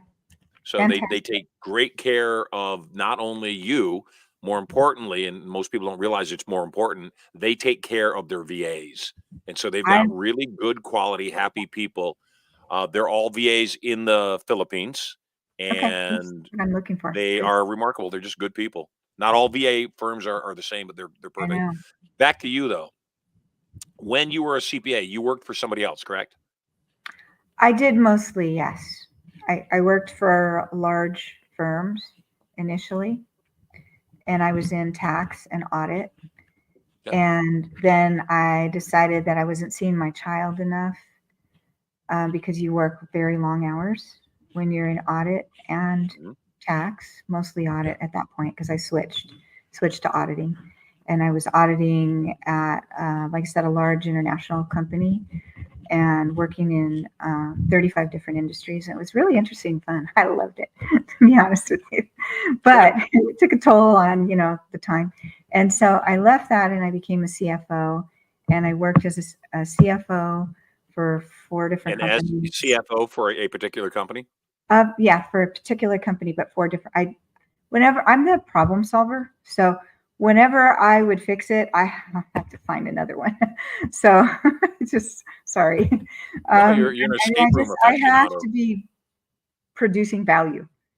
And that's part of why, it's been a little bit tough not to be. It was easy when you had the job and you just showed up and you just got, okay, I know what I'm just rocking and rolling. I got it all figured out. Let's fix it. But then when it was like I could do anything I wanted, like, oh, okay, now we got to figure out what we're going to do. Yeah, there you Um, go. That's it. That's it. You need to sample the buffet at this point. yeah. Well, And I know what I want now. I want so what do you 2,000 want? years of multifamily apartment buildings ASAP. That's one thing. I'm also, I have someone that's very interested in being a bookkeeper. So I told her I would help her. I said, all right, we'll get some bookkeeping clients. Let me get you all set. We'll get that going because I love having accounting firms. And so, the challenge is, you got to stay focused, right? But it's like that. I could just do that when my eyes are closed. That's easy. Um, I talked about it yesterday. I you talked can about tax building on an returns. We'll existing see. foundation. And so you want to build Mhm. on an existing foundation. So that was where this conversation was going. So I'm glad you're already going there. Is Well, that if I am not interrupting, please tell me. Okay, here's what I realized too is I love what I was doing in accounting and finance and helping companies be profitable and mentoring CEOs, okay, and mentoring the leadership team and moving companies. I loved all that. But what I found was when I left all that, I missed having I had to plan a day for 16 staff members. And now it's just me. And now yeah, I think in terms of, 16, 20, 30, 50 people, and I can't do it all. And so I sort of wore myself out because I spent 20 something years learning how to be very good at that and learning how to yeah, lead, right? And now at the moment, it's just me. yep, And so I miss that. I miss that. And I've got to get back into a leadership role you so I do. can feel like me again. You Okay. do. Yeah, you have so many unused words. You're attempting to use them all right now. Yeah. Yeah, Sorry. yeah, I mean that you're used to interacting with other people in the office and having all that social aspect to what you do, and now Yep. you don't have that. So now you got a hot wire on the line in me, someone to talk to, and because you like talking and interacting with people, Oh, yeah. you love that. You got that right. I know that clearly because I'm attempting to get a word in edgewise, and you like talking. So you and my wife are going to make best friends, guaranteed. Oh, I love it. Yes, me too. So here's the thing though, is I absolutely am positive, yeah, you need to launch a side hustle that is if it's managing bookkeepers, so be it. Manage a team of bookkeepers. In fact, I might, because you were asking about VAs anyway, I might consider a business plan with VAs. There you go. You're already doing it. Perfect. That's what I I would do. already thought of it. That's one reason why I want the VAs is so I can Good. basically get that going and then I can develop her into a manager on those Yes. And VAs then she can because manage she's the VAs and you can have a talented. She business. wants to grow. I need a place to help her grow. Yeah, and you're more lit up right now than you have been the whole conversation. So that Thank you. always lets me know when a person's on their personal path, they light up and you're lighting up. Here's the thing that you're missing though. People that come from professions like engineering or accounting or anything else that is extremely logical, pragmatic, everything's got to fit in its place. Often, when they go to launch their own business, don't have the other set of skills they need for their business. And one of those set of skills is sales. You've got to learn how to sell. It's not enough to do people's books. It's not even enough to save them millions of dollars in taxes. Because if you didn't get to the point where they were sold on utilizing your services, they'll never know. So your directive of the day is we're going to get you connected to Bijal. That will be very useful to you. He'll set you up with as many VAs as you want. Great pricing, great service. Everything is exceptional with them. But the second piece is, yeah, we want to get you and your husband to Turning Point as quickly as we can because I'm going to teach you the skills of influence there. I'm going to teach you how to sell. I'm going to teach you how to create plausibility. Chances are, because Bijal is a friend of Turning Point, he often drops in and he lives in Vegas. You may end up meeting Bijal right there. So you'll be able to feel confident about what he and his company provide for you.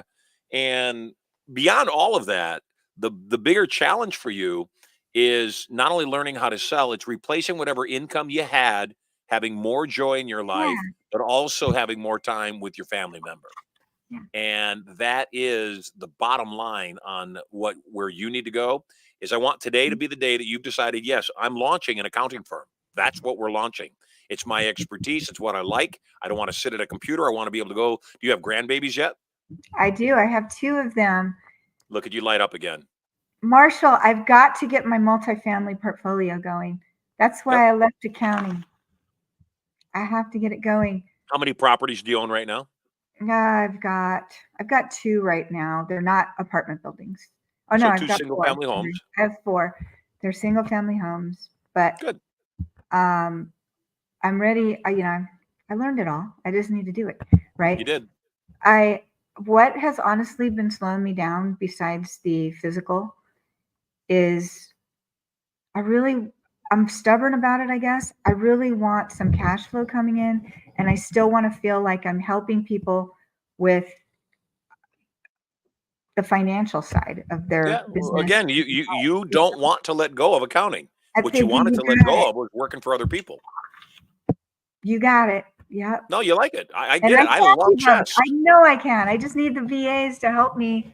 I mean, You need the VAs, but you also, beyond the VAs, you also need a very specific plan of how this is going to roll out. And you're in a bit of an ether right now that says, I don't really want to work for somebody else. I don't really want to have a job, but I sure like helping this yeah, person over here. She's a bookkeeper. I can oversee her. I can help her. Then I can lift her up, help her become a manager. You yeah. haven't fully accepted the fact that, yes, your multifamily investment business portfolio, that's one business. And that business can work just fine. The challenge is it doesn't take up all of your time. You Nice. want something that consumes more of your time because you're bored and you got a Yeah. billion words that you need to speak and there's nobody there to hear it right now. And so what I'm going to strongly encourage you to do is spend the day, just come up with a name of your new company, whatever it is. Do you have one? I always go with Joanna Johnson CPA, but I could maybe go with something different. We'll see. You could. And by the way, Johnson was my mother's maiden name, so I have Oh, a really? special affection for all Johnsons. That That's my sounded weird. that's my married name. That's a great name. Yeah. The thing that I encourage you is that I want you to come up with a name, and I want you to come up with a name that's other than your name because I Okay. want you to create something that's scalable and saleable. That's And the reason we are in Studio Money and not and Marshall Sylver Live is right. at Studio Money is ultimately I want Studio Money to be able to be the broadcast arm of what we do, and Marshall Sylver Live to be one of the programs carried by this broadcaster. So if we're going to look long term, even if you're working with a bookkeeper, hiring VAs, training the VAs to do bookkeeping, training your bookkeeper how to manage and be a partner inside of the company, and all those things I know that have been on your mind. The bigger piece is somebody is still going to have to be responsible for sales. Somebody is Right. going to still have to be responsible for going I out. You're the I figurehead. actually am pretty darn good at selling accounting services. I believe you. Because That's I've what I had said. my own, I've had tax practice and on my own and stuff like that when I was working full time. Hey, Marshall, Great. I know you answered those questions, but can I go a little bit deeper? Do I have your permission to? One, just a little bit deeper, then I'm going to jump on another call. So go ahead. Okay. So what I really want to do is work with businesses on business consulting. I just thought that, hey, the bookkeeping is something that I can manage simply. So I'm really wanting to do that. And I don't even know why I had to tell you that, but I did. I'm really wanting to do that. It's But because I do believe by I your can do nature, that. you're an entrepreneur, Joanna. You By got your it. nature, you're an entrepreneur who's never been an entrepreneur. That's all. You're absolutely right. I got some direction because I was the one that, first time on things in my family, right? Yeah. And First one to graduate, first one to get a degree. yeah, and thought that accounting would be the way to go. I'll be honest with you, my natural skill set is not accounting. I forced myself to be good at it because I knew I needed it to be successful. So what's your natural skill set? My natural skill set is problem solving and finding answers for people. That's my natural skill set. Maximizing opportunities. It's not the organizational side of accounting. It's really the creative problem solving part of accounting. So it is accounting, but it's not. Yeah. What So other you're still on the word quotient thing. You still want to connect, and I get that. And I want to connect with you. I do. I know you got to go. Prescribe that you get to Turning Point live in March, If your husband can come with you, I want your husband coming with you, but I definitely want you to get there as quick as you can because you I need it need to now. bring my daughter and my son-in-law. Worse than my husband. He's Okay, how got about I his give you life all 4 figured out. tickets? How about I give you 4 tickets? Hey, Thank you. see, you just inspired Love me. you, You just sold Marshall. me. I love you too. Thank you. You are I'll be very seeing you welcome. God soon. bless. I'll talk to you soon. Take care. Yeah, you too. People are awesome. A lot got unpacked right then. That was a really good call, in my opinion. A whole bunch got unpacked. The idea of working for other people, the idea of becoming bored with the job, the idea of needing to escape from the computer. Yes, when in order for things to change, we've got to change, and the only people who like change are babies with wet diapers. So when we make changes, whatever it is, lifestyle, business, relationship, whatever it is, when we make changes, when you're doing something wrong, doing it right will feel wrong. I'll say that again. When you're doing something ineffectively, doing it the effective way is going to feel ineffective. This broadcast is a good example. I have worked very hard in my life to be able to be completely free of any obligations to do what I want to do when I want to do it, as long as I want to do it. And I tend, just like what Joanna was mentioning about accounting, I tend to not want anything that locks me down over an extended period of time. What I don't want to do is be obligated in a week or a month or 6 months to be in a particular place. This show obligates me. I'm going to be here on the air 5 days a week, 2 hours a day on average, every single day answering your questions. The reason that I'm here is I want to own my destiny. The reason that I'm here, like Joanna, I want to spend more time with my family. The reason that I'm here is I live by the adage of one to many, that you should be looking at your business, your life, and say, how can I communicate one to many rather than one on one? How can I take care of many clients all at once rather than just one client all at once? And so when you start pondering all of that, it starts getting easier. That said, I too am losing weight right now. And because I'm losing weight, I am forcing my body to enter ketosis. I am forcing my body to be hungry. It's not fun to be hungry. It's just not. My brain feels lightheaded. My body feels a little bit achy because I'm hungry. Yet, what I've done is said, okay, that sensation that I used to call hunger and find displeasure with is my body's way of telling me you're changing. You're on the right path. Because if I didn't eat and I didn't feel hunger, what would the point of eating be? So the fact is, you're going to have to walk through unpleasant stuff until it becomes pleasant. There is a woman whose birthday is today, Linda Samuels, and she is a level 10 student for a long time. She became level 10, went to Necker Island with me twice, and I watched her lose 70 pounds of fat. And I remember one day we were at dinner and I was having an extremely nice bottle of wine. I don't drink anymore. I stopped drinking in July. Then, though, I was having a really nice bottle of wine. Linda was at dinner with me, and I offered her some wine. And she said, no, I prefer to eat my calories. And so, just a choice, just a matter of reinvention, being somebody new. So, right now, no matter what your circumstances, we also in that last call talked on the vaccine. And I am opposed to vaccines, clearly. It's easy to figure that out. I'm opposed to them across the board.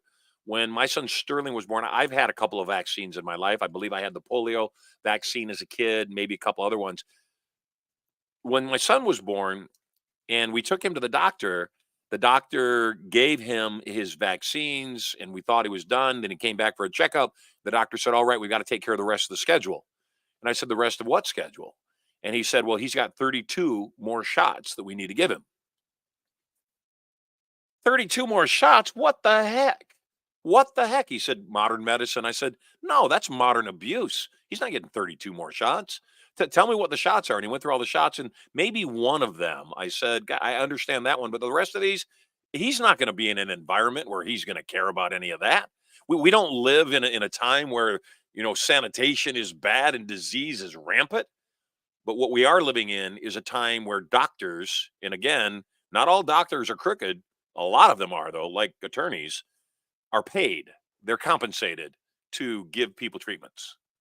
Someone very close to me was advised by a doctor that they needed some very specific treatments. And I said, you need to get a second opinion and a third opinion, even, because you need to realize that doctors and attorneys and people in professions like that are compensated by making their jobs last as long as possible. The attorney doesn't want to solve your challenge until every single dime that you can pay to them has been paid. If you have an attorney that's great, awesome, keep them. They're a godsend. But your doctor is the same way, and you got to doctor your doctors. I had a knee injury in July. I haven't been able to play racquetball since July. I injured both of my knees, tore both of my meniscuses, and it's been hard for me to walk. In fact, up until recently, last couple days even, I every time I know that I need to stand up to walk, I dread it because I know I'm going to suffer through pain while I'm walking. It's not quite as bad, but one of the doctors I went to said when I said, "What do I do?" He said, "Well, you can either man up and tough it out, and your knee will heal itself eventually." He said, "Or we can put you in a surgery. Surgery lasts 15 minutes. The recovery from that surgery, generally speaking, is going to be about 4 to 6 weeks. But, that's that." And all I can think is, okay, you just told me that it would heal itself all by itself if I just gave it time. But then you offered up an option of surgery that would also take 4 to 6 weeks. Doesn't make any sense. So you got to doctor your doctor. You got to bean count your bean counters. And you've got to actually question everything. We're living in a time where the Bill Gates of the world and the WHO of the world, which is not an elected organization nor positions within that organization, are defining our health. And you've got to stand up for yourself and you've got to say, no, not going to do it. They're going to attempt to bring in new vaccines in the new season. I saw news article the other day that said the new variant has broken out in Europe and it's coming to America. And there's one case of it in New Jersey. And, we're going to have to start vaccines again and start wearing masks again. I myself went to the hospital for a blood checkup, a blood run. And when I was there, I walked up to the counter and the woman said, "Do you have a mask?" I said, "I don't." She said, "Please take one from the box." I said, "Why?" She said, "Because we're requiring masks." I said, "I have a medical condition that disallows me from wearing masks. I can't put it on." And she looked at me and it was day one that they were requiring it again. And she said, "Okay," and just let me go by. But I was thinking they're going to attempt to get us wearing masks again. And again, this is my rant portion of the program. The box that the mask came from says by the manufacturer, this doesn't work. If the manufacturer says it doesn't work, guess what? Doesn't work. If you want to wear a mask by all means. It's your choice. Close friend of mine posted a photo online. He and his girlfriend were on a plane. They're both wearing masks. And I said, "What's up with the masks?" And he said, "Just to be safe."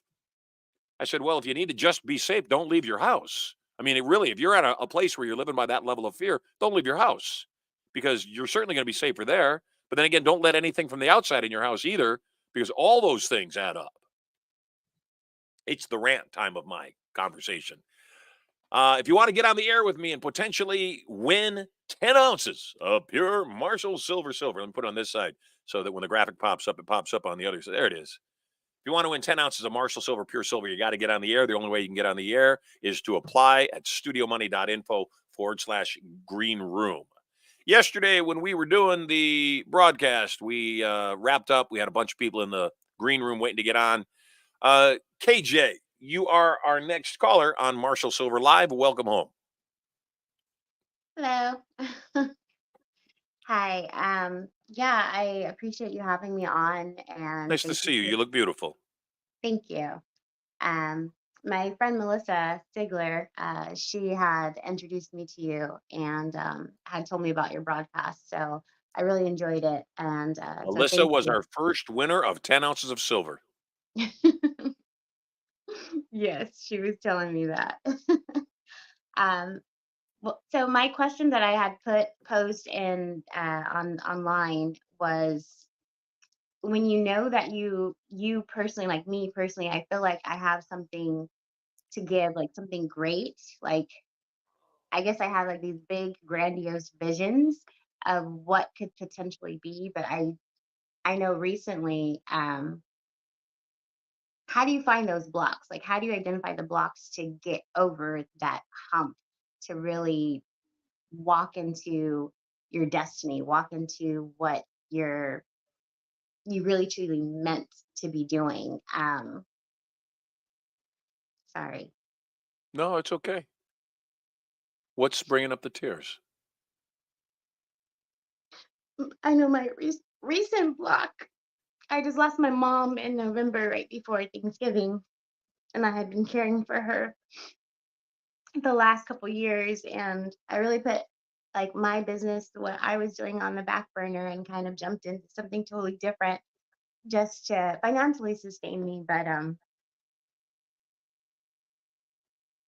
I just feel like I'm stuck. Yeah. You're not. You're grieving. You're not stuck. You're grieving.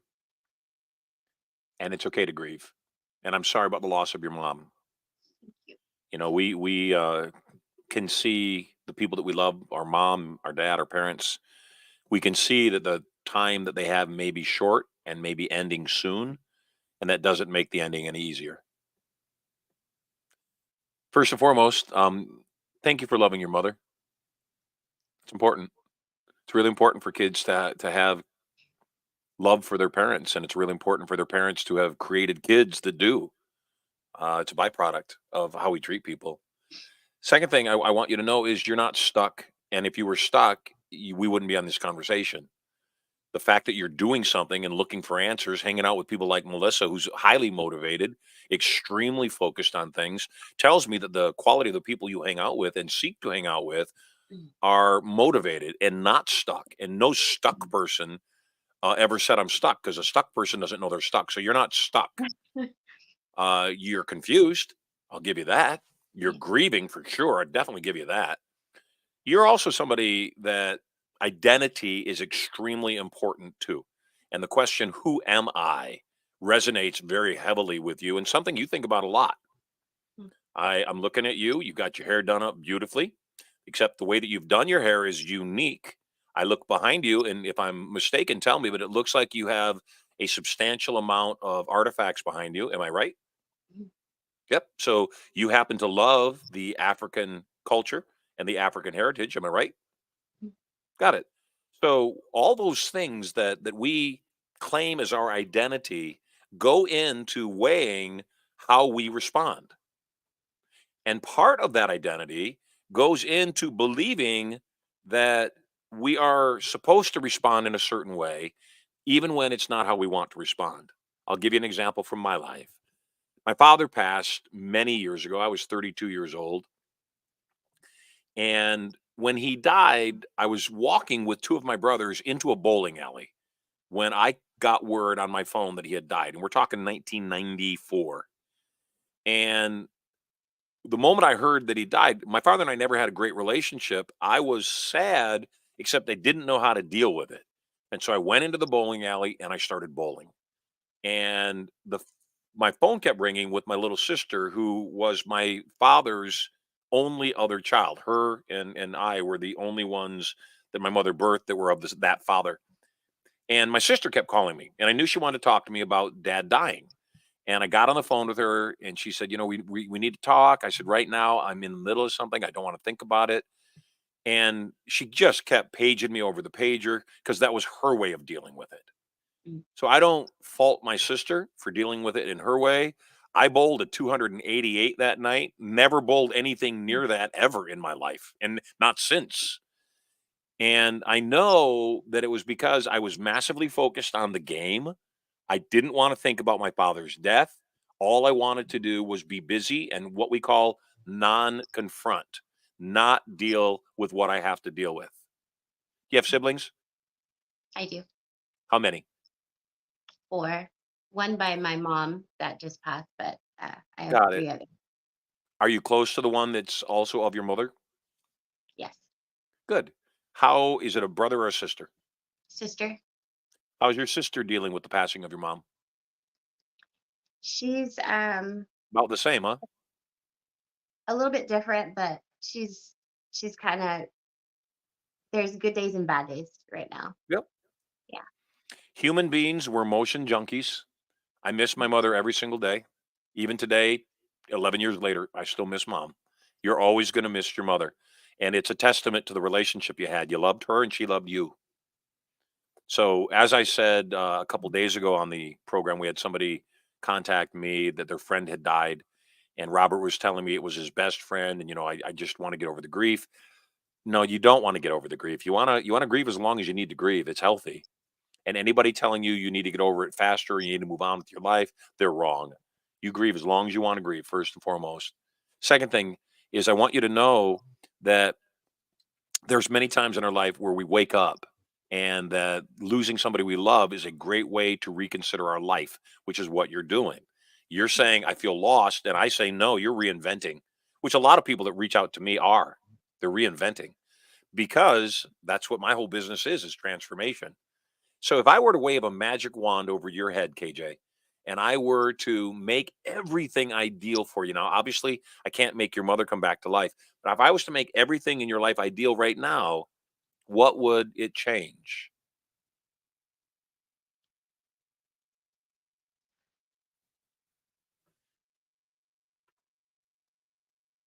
I don't know. Okay, good. That's good. That's perfect. Therein lies your challenge. You know you want something different, but you don't know what you want. And so even if what you want shows up, guess what? You won't recognize it. It could be perfect. It could be ideal. But because your brain hasn't said that's what I want, it wouldn't find satisfaction. So by not knowing what you want, you'll never be happy. You'll never be satisfied. Okay, Marshall, that's all well and good, but that's kind of depressing. How do I overcome that? You sample the buffet. You say, I don't know what I want, except here's some things I may want. The reason I say sample the buffet, 'cause it's the same thing. I go to a buffet in Vegas and I have my plate. It's, $30 all you can eat. And I go and I get some meatloaf because I like meatloaf, and I get some fried chicken because I love fried chicken, and I get mashed potatoes because I can make a whole meal of mashed potatoes. But then I get, some green beans, and I'm not particularly fond of, but I eat them because I know I have to. And then I get the green jello because they make it look so damn good. But then I sit down, and the meatloaf's good, prime rib's good, the potatoes, yeah, they're delicious. I want more of that. Green jello, not so much. So then when I get up and go back, I don't get green jello because it wasn't for me. But the only way I could know it wasn't for me was to sample it. Are you married? No. Are you single? Yes. Are you open to a relationship? Yes. Okay, you paused for a moment. And while I realize you're a bit afraid, maybe you've been hurt in the past, and maybe you don't think you're in an ideal state right now and don't want to welcome anybody in while you're in, this state, this is the state you want them to come in, because this is you at your toughest. This is you at your lowest. This is you when you're not operating on all cylinders. And in due respect, I'd prefer to know somebody loved me then. When I met Erica, I was rolling in the dough. I had a boatload of money, millions in the bank, millions and millions in assets. I always wondered if my beautiful young bride loved me for my cash rather than just loved me for me. And it was definitely a subconscious fear and concern. At one point, the economy shifted and I took a huge financial beating, was poised to lose everything because I had leveraged too far. And I came to my wife and I said, we've got two kids. It's 2013. We've got two kids. We need to sell everything. We, at the very least, we have a beach house on the beach in San Diego. We got to sell it right now. I think we can keep the house in Vegas, but we're going to have to sell pretty much everything else. And she said, I don't care if we sell everything. If we live in a studio apartment with the two boys and you, I'm happy. I just want to be with you. I immediately started making money because I surrendered to the circumstance where I was in that moment. I accepted the fact that my wife loved me for me and not for the money. She was willing to stick around and proclaim her love even when the money was gone. So for you, I want you to sample the buffet. What do you do for a living? Prior to starting to take care of my mom, I was working as a financial planner, Got it? and Were you then also with Melissa working with GS Partners? no, Okay. no, So you're uh, working as a financial planner. mhm, yeah. So I did that for about 8 years, and then when my Which mom, company? uh, Merrill Lynch, Awesome. and then I went out on my own and started consulting and doing small group seminars for family businesses and families.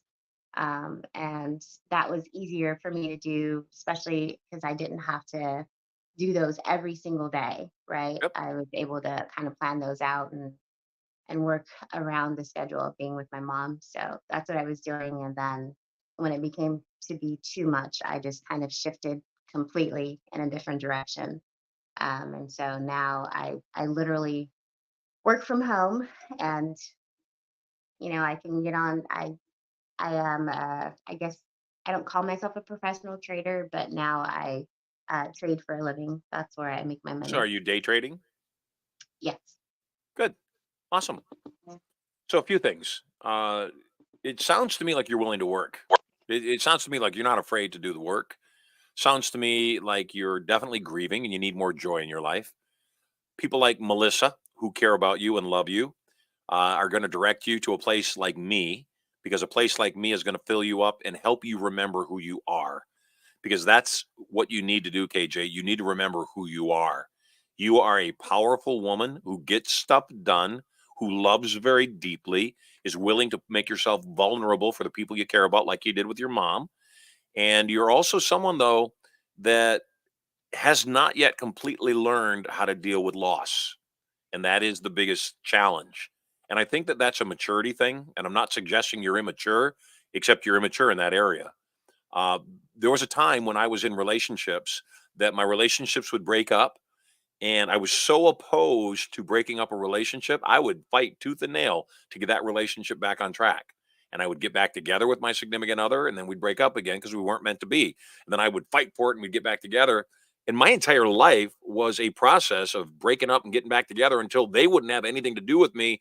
And they would literally tell me, please don't contact me anymore. No, nothing. And what I had to realize was that was my stuff. That if I keep ending up in the same place, it's me. And so when I realized what that was, I told my future relationships, if we break up one time, we're done. And so same thing for you is that you're in a place, you're beautiful, competent, single woman, and you said you're not in a relationship. You are kind of in your profession, yet you've been so distracted by taking care of your mother that you're not even focused on that. And now you're in a place where we've got to define a starting line for you, where we say together, today's the day. Today's the day where I start over. Today's the day where I reinvent myself and I become everything I was intended to be for my mother, not in spite of the fact she passed, to make her proud. Right now, I want my mom to know that I'm continuing the work that she started on this planet of serving other people, because that's all she was about. And I get a sense your mom was probably similar. And in that sense of taking care and loving people, we have to realize that you're going to have challenging days, except one of the biggest things that you can do is start going to places that make you extremely uncomfortable.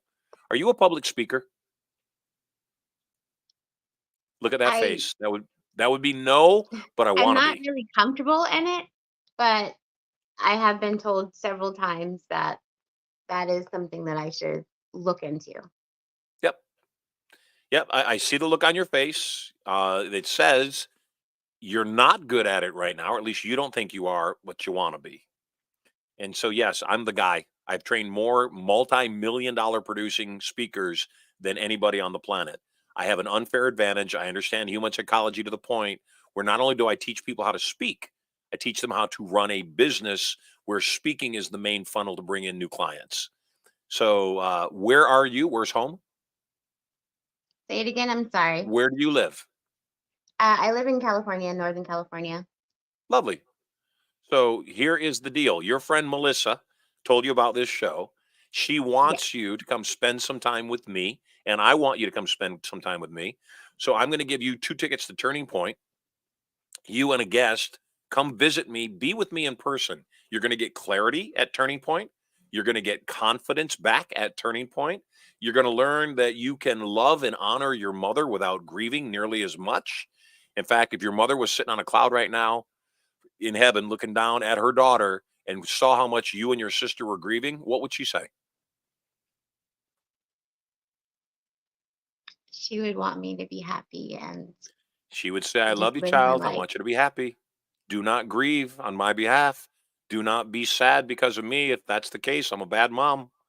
And your mom would tell you, KJ, be happy. Go be happy. Find joy. Celebrate. Learn from my lessons and celebrate your life. Hey, you stay on the program. You got a good shot at winning the 10 ounces of pure silver. Are you available to come to Turning Point in March? I am coming to Turning Point at March. Yay! You bring a guest and you come to Turning Point. It's going to be the best thing you ever did. And everything that we're talking about is going to make complete and total sense. KJ, I want to tell you, you are loved and you are a good person. You were a great daughter and you are still a great daughter. And all I want you to do is to remember life is for the living. And your mom wants you to celebrate your life today. Fair enough? God Thank bless. you. Take care. Life is for the living. And yes, I miss my mom, and there are many people in my life that I miss. I also want people to know that how we live our lives is a reflection about how we feel about other people. My mom, for the last 20 years of her life, volunteered full time, 60 hours a week at a homeless shelter here in San Diego called Brother Benno's. My mom didn't want to stop working. We were homeless twice in our life, and she wanted to take care of people that were also in unfortunate circumstances. And I want you to just remember life is short. It's extremely precious, very short. I think I got time for one more call. It's been a great day. I've had a lot of fun. Let me take a quick look at the chat. The dates for TP in March, March 11th through 14. I see Cool, a hypnotherapy student. Awesome. Thanks so much, friend. Come to Turning Point. If you want to learn more about hypnotherapy, we just had a hypnotist come to Turning Point back in July, actually. And he came to Turning Point. He was doing really well with his private practice, came to Turning Point, and I told him that he wants to do live events. And in his first live event, we did gross sales of $850,000 in 2.5 days, breaking all records for him. So if you're a hypnotist and you're considering teaching one to many, then by all means, come check out Turning Point. We've got somebody who's an old fan of the show, been around for a long time. Great to have you back. Jim Hernandez, welcome home. Hi, Marshall. How you doing? Good to see you I'm again. always awesome, man. Nice to see your pretty face. Good, good. Thank you. Hey, thanks for all you're doing and the value of what you're giving back to everyone. When you made the comment of 60,000 a day, if people think of it that way, they're really benefiting. And what it comes down to, I believe, is, when you look at your purpose, sometimes that's, hard to put your finger on if you're struggling with health or different issues. So, the tools you give actually help to the core. It's good. So, a lot of times through the years, I think, using your program, like one of my things is, I'd really like to help people and kids eventually, because there's so many people struggling. And, touching base on what you said about your mom, that she had helped people, and, people are connected in different ways, That's so fair. so it's good. Yeah, you and I have been connected for a couple decades, at least a decade, at least since 2013. So where are you living these days? Yeah, right now I'm in Salt Lake City, not too far from Vegas.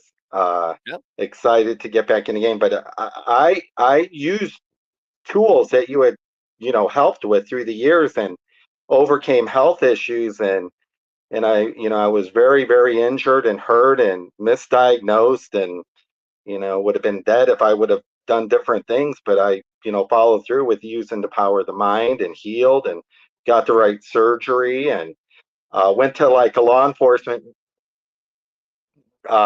testing and beat every single cadet after all these years. And but anyhow, I used your skills with mind, with the mind, and went and finished up my cycle of work to retire. So now I want to give back and learn, and I know you. I don't know if you still had your in Carlsbad. Did you still have that studio? We don't have the Certainty Theater.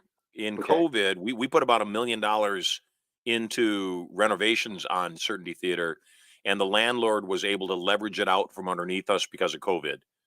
And Yes. again, I'm a product of the product. While I'm bummed that I put $1 million in 4 years of my life, as well as Anthony, one of my assistants, put 4 years of his life into the theater, it got yanked out from underneath us.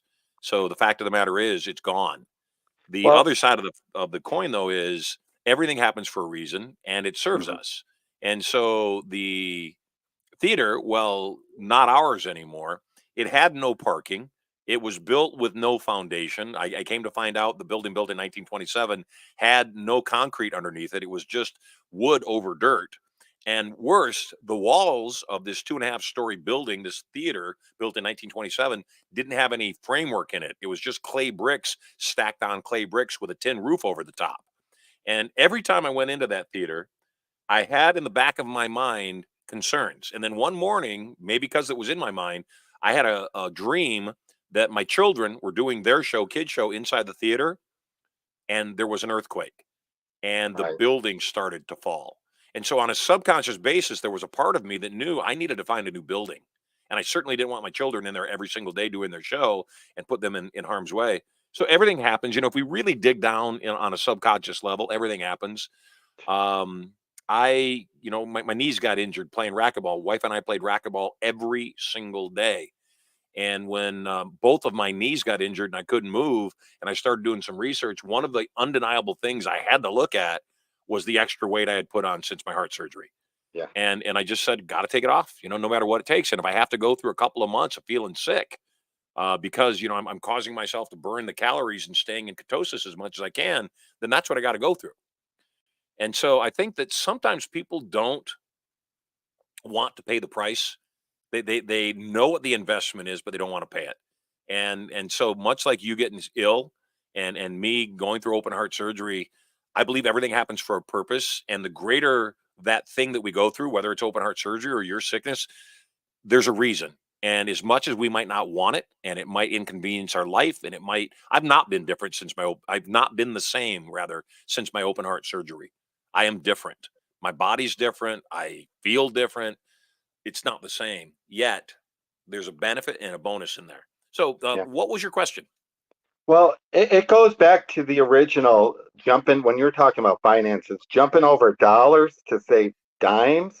If you Yep. could give more of illustration that where someone would use that in their lives, because yeah, more of like what you're like an example. An example of stepping over dollars Uh, to pick up dimes. Yeah, like more of how you would do it in your life sometimes, because Yeah. sometimes it's not worth your time value. Yes. So it's back to that question: what's the highest and best use of my time? And when you're asking that, you start letting go of all the stuff that's unimportant. I could have taken the landlord who yanked the building out from underneath me to court and probably prevailed. It's just not worth it to me. Yeah, I it's I, not. I don't want to spend that much time in court. I don't want to waste that much money on attorneys. And I figure if I'm getting that much resistance from my universe, then there's a reason I'm getting that much resistance. The new building we found, the old building didn't have one parking space. It was all street parking, and most of the street was full because Carlsbad Village is going through massive renovation. So all I could think about was me wanting to do 4 shows a day on the weekend, and me having 1,000 cars a weekend looking for a parking space. I know if you come see my show at my theater and you love the show, but parking took you an hour, you're probably not coming back no matter how good the show is.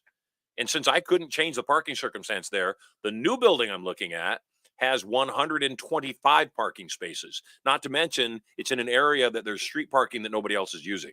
So we are moving into a place where we will have massive amounts of parking, way more square footage, all for the same price. I'm going to end up having 4 times the amount of space for the exact same price I was paying at the old venue. Well, that's good. It'll be, to get this information out to people so they can use it in their lives to help, with the enlightening people and like your talk today on deity. But the last thing is something to think about, like when you talk about, like in general, like to me, helping people, like kids get so much influences from what they're seeing online. They're doing pot, which is putting them in the subconscious, and then what they're seeing they think is real. So they're kind of go crazy with crime They and are going different things. crazy. So I think, using your technology, and your skill set to help people that's kind of my button. I'd really like to help people and, the money will follow. It does. So the first thing I want you to do is, yes, you need to get back to Turning Point. Yeah, I'll be Yeah, there. you got to get back because it's you and I have stayed connected for a reason. There are things we're supposed to do together. So get back to Turning Point. It will change. It'll change the course right now, which is what you need. And then the final thing I want you to do is recognize there's a point where the money won't matter at all. And when people step over dollars to pick up dimes, they're grubbing for money. And we've got to get to a point where that service of others is our main focus. I'm not making any money off this show. We have no advertisers. I'm giving away, Zeus. silver every single day. We got $6,500 in cash today, 7 grand if nobody wins it today, up for grabs. So I'm not making any money on this broadcast. What matters to me though is you. And what matters and what's been phenomenal is I'm looking Ken Hammond, yourself, Ramon Diaz, and all sorts of people that are, in the chat that I haven't heard from in years that we're reconnecting. And that's extremely exciting for me. Somebody contacted me on day 2 and said, you saved me from suicide. Made my day. Made me understand, yeah, I need to be doing this. Erica asked Yeah. me yesterday, how's the broadcast going? Are you having fun? And I said, I'm having fun. She said, do you Oh. think you could sustain this? I said, no, not at the current numbers. I wouldn't want to do it. I said, but I'm going to sustain this, and we're going to get it up to 1,000 people in 30 days. We're going to get it up to 10,000 people, because that's the hardest one, in 3 months. We're going to get it up to 50,000 people inside of 6 months, and we're going to get to 100,000 in a year. And yes, I can sustain this. It's Marshall. One real quick. It's really good to see you with the health working. You inspired me. Like last night, I don't know if you've ever been to these EOS gyms, but they're great. Like you could swim, hot tub. It's like living in an oasis. But anyhow, sounds like they're my open house. 24. Huh? Sounds like my house. Yeah, yeah, that would be great. I remember the pictures. So, but to touch base with, yeah, it's really inspiring to see you doing that, and because it does help others, and those numbers will come. I use your techniques, and you said you can use this information for anything. I used your information for something else that I wanted to learn, and it was really good. So it works, I mean, it works, and it's like you're a genie. You run it, you whatever you want to use it for, but the key is what your desire, what you want it for, and and so it's pretty good. So you will hit it. So in 1 month I had 50,000 followers on Posh, but at the time I was sick and I couldn't fill the orders, but I had but anyhow, but bad word. And anyhow, it works, and 50,000 is just an easy number. It's not and it difficult, can and happen. especially, Jim, I don't know if you heard, because we're brand new on the show. We're also giving everybody who refers people to the show affiliate commissions on anybody that ends up joining us at Turning Point and investing in any other programs. So take Yeah. those 50,000 people you had on your database, and let's get them on this show. Let's get them to Turning Point and create an entire side stream hustle for you. All right. Hey, Marshall, and the last thing is the real estate, the real estate that I own, like to help people guide through, is the Vault, which you Yes. taught me, and Marshall Sylver's the Vault. So any of those streamlines to you, you're welcome to have them. But I locked them up on Facebook, so you would have them. Awesome, brother. You are loved. Take care, Jim. I'll see you at Turning Thank Point. you. Blessing. Life is good. Hey, we're wrapping up, and we're running short on time. We're actually overtime. So we had 3 callers today, Joanna, KJ, and just spoke to Jim. Who's your favorite? Vote in the chat on whatever platform you're enjoying this show on. Do it now. If you are watching this on our site through the software StreamYard, vote quick in the chat, because the chat's about to go away. Is it Joanna, KJ, or Jim today who's going to win 10 ounces of pure silver, just like Marcus won yesterday? Nobody said the secret word today. The word was worth $6,500. Tomorrow it's going to be worth 7 grand. I talked a lot about hurricanes and storms and a plethora raining down upon you. And I talked about it a lot during my first portion. The secret word of the day today was tsunami. Tsunami. Yes, tsunami. There it is, right there. Tsunami. Nobody won today. 7 grand tomorrow. We're going to give it away sooner or later. We're going to give it away. I'm Marshall Sylver. You are totally loved. We're running overtime, so I got to skate. Same time tomorrow, same bat channel. God bless. You are loved. Celebrate life.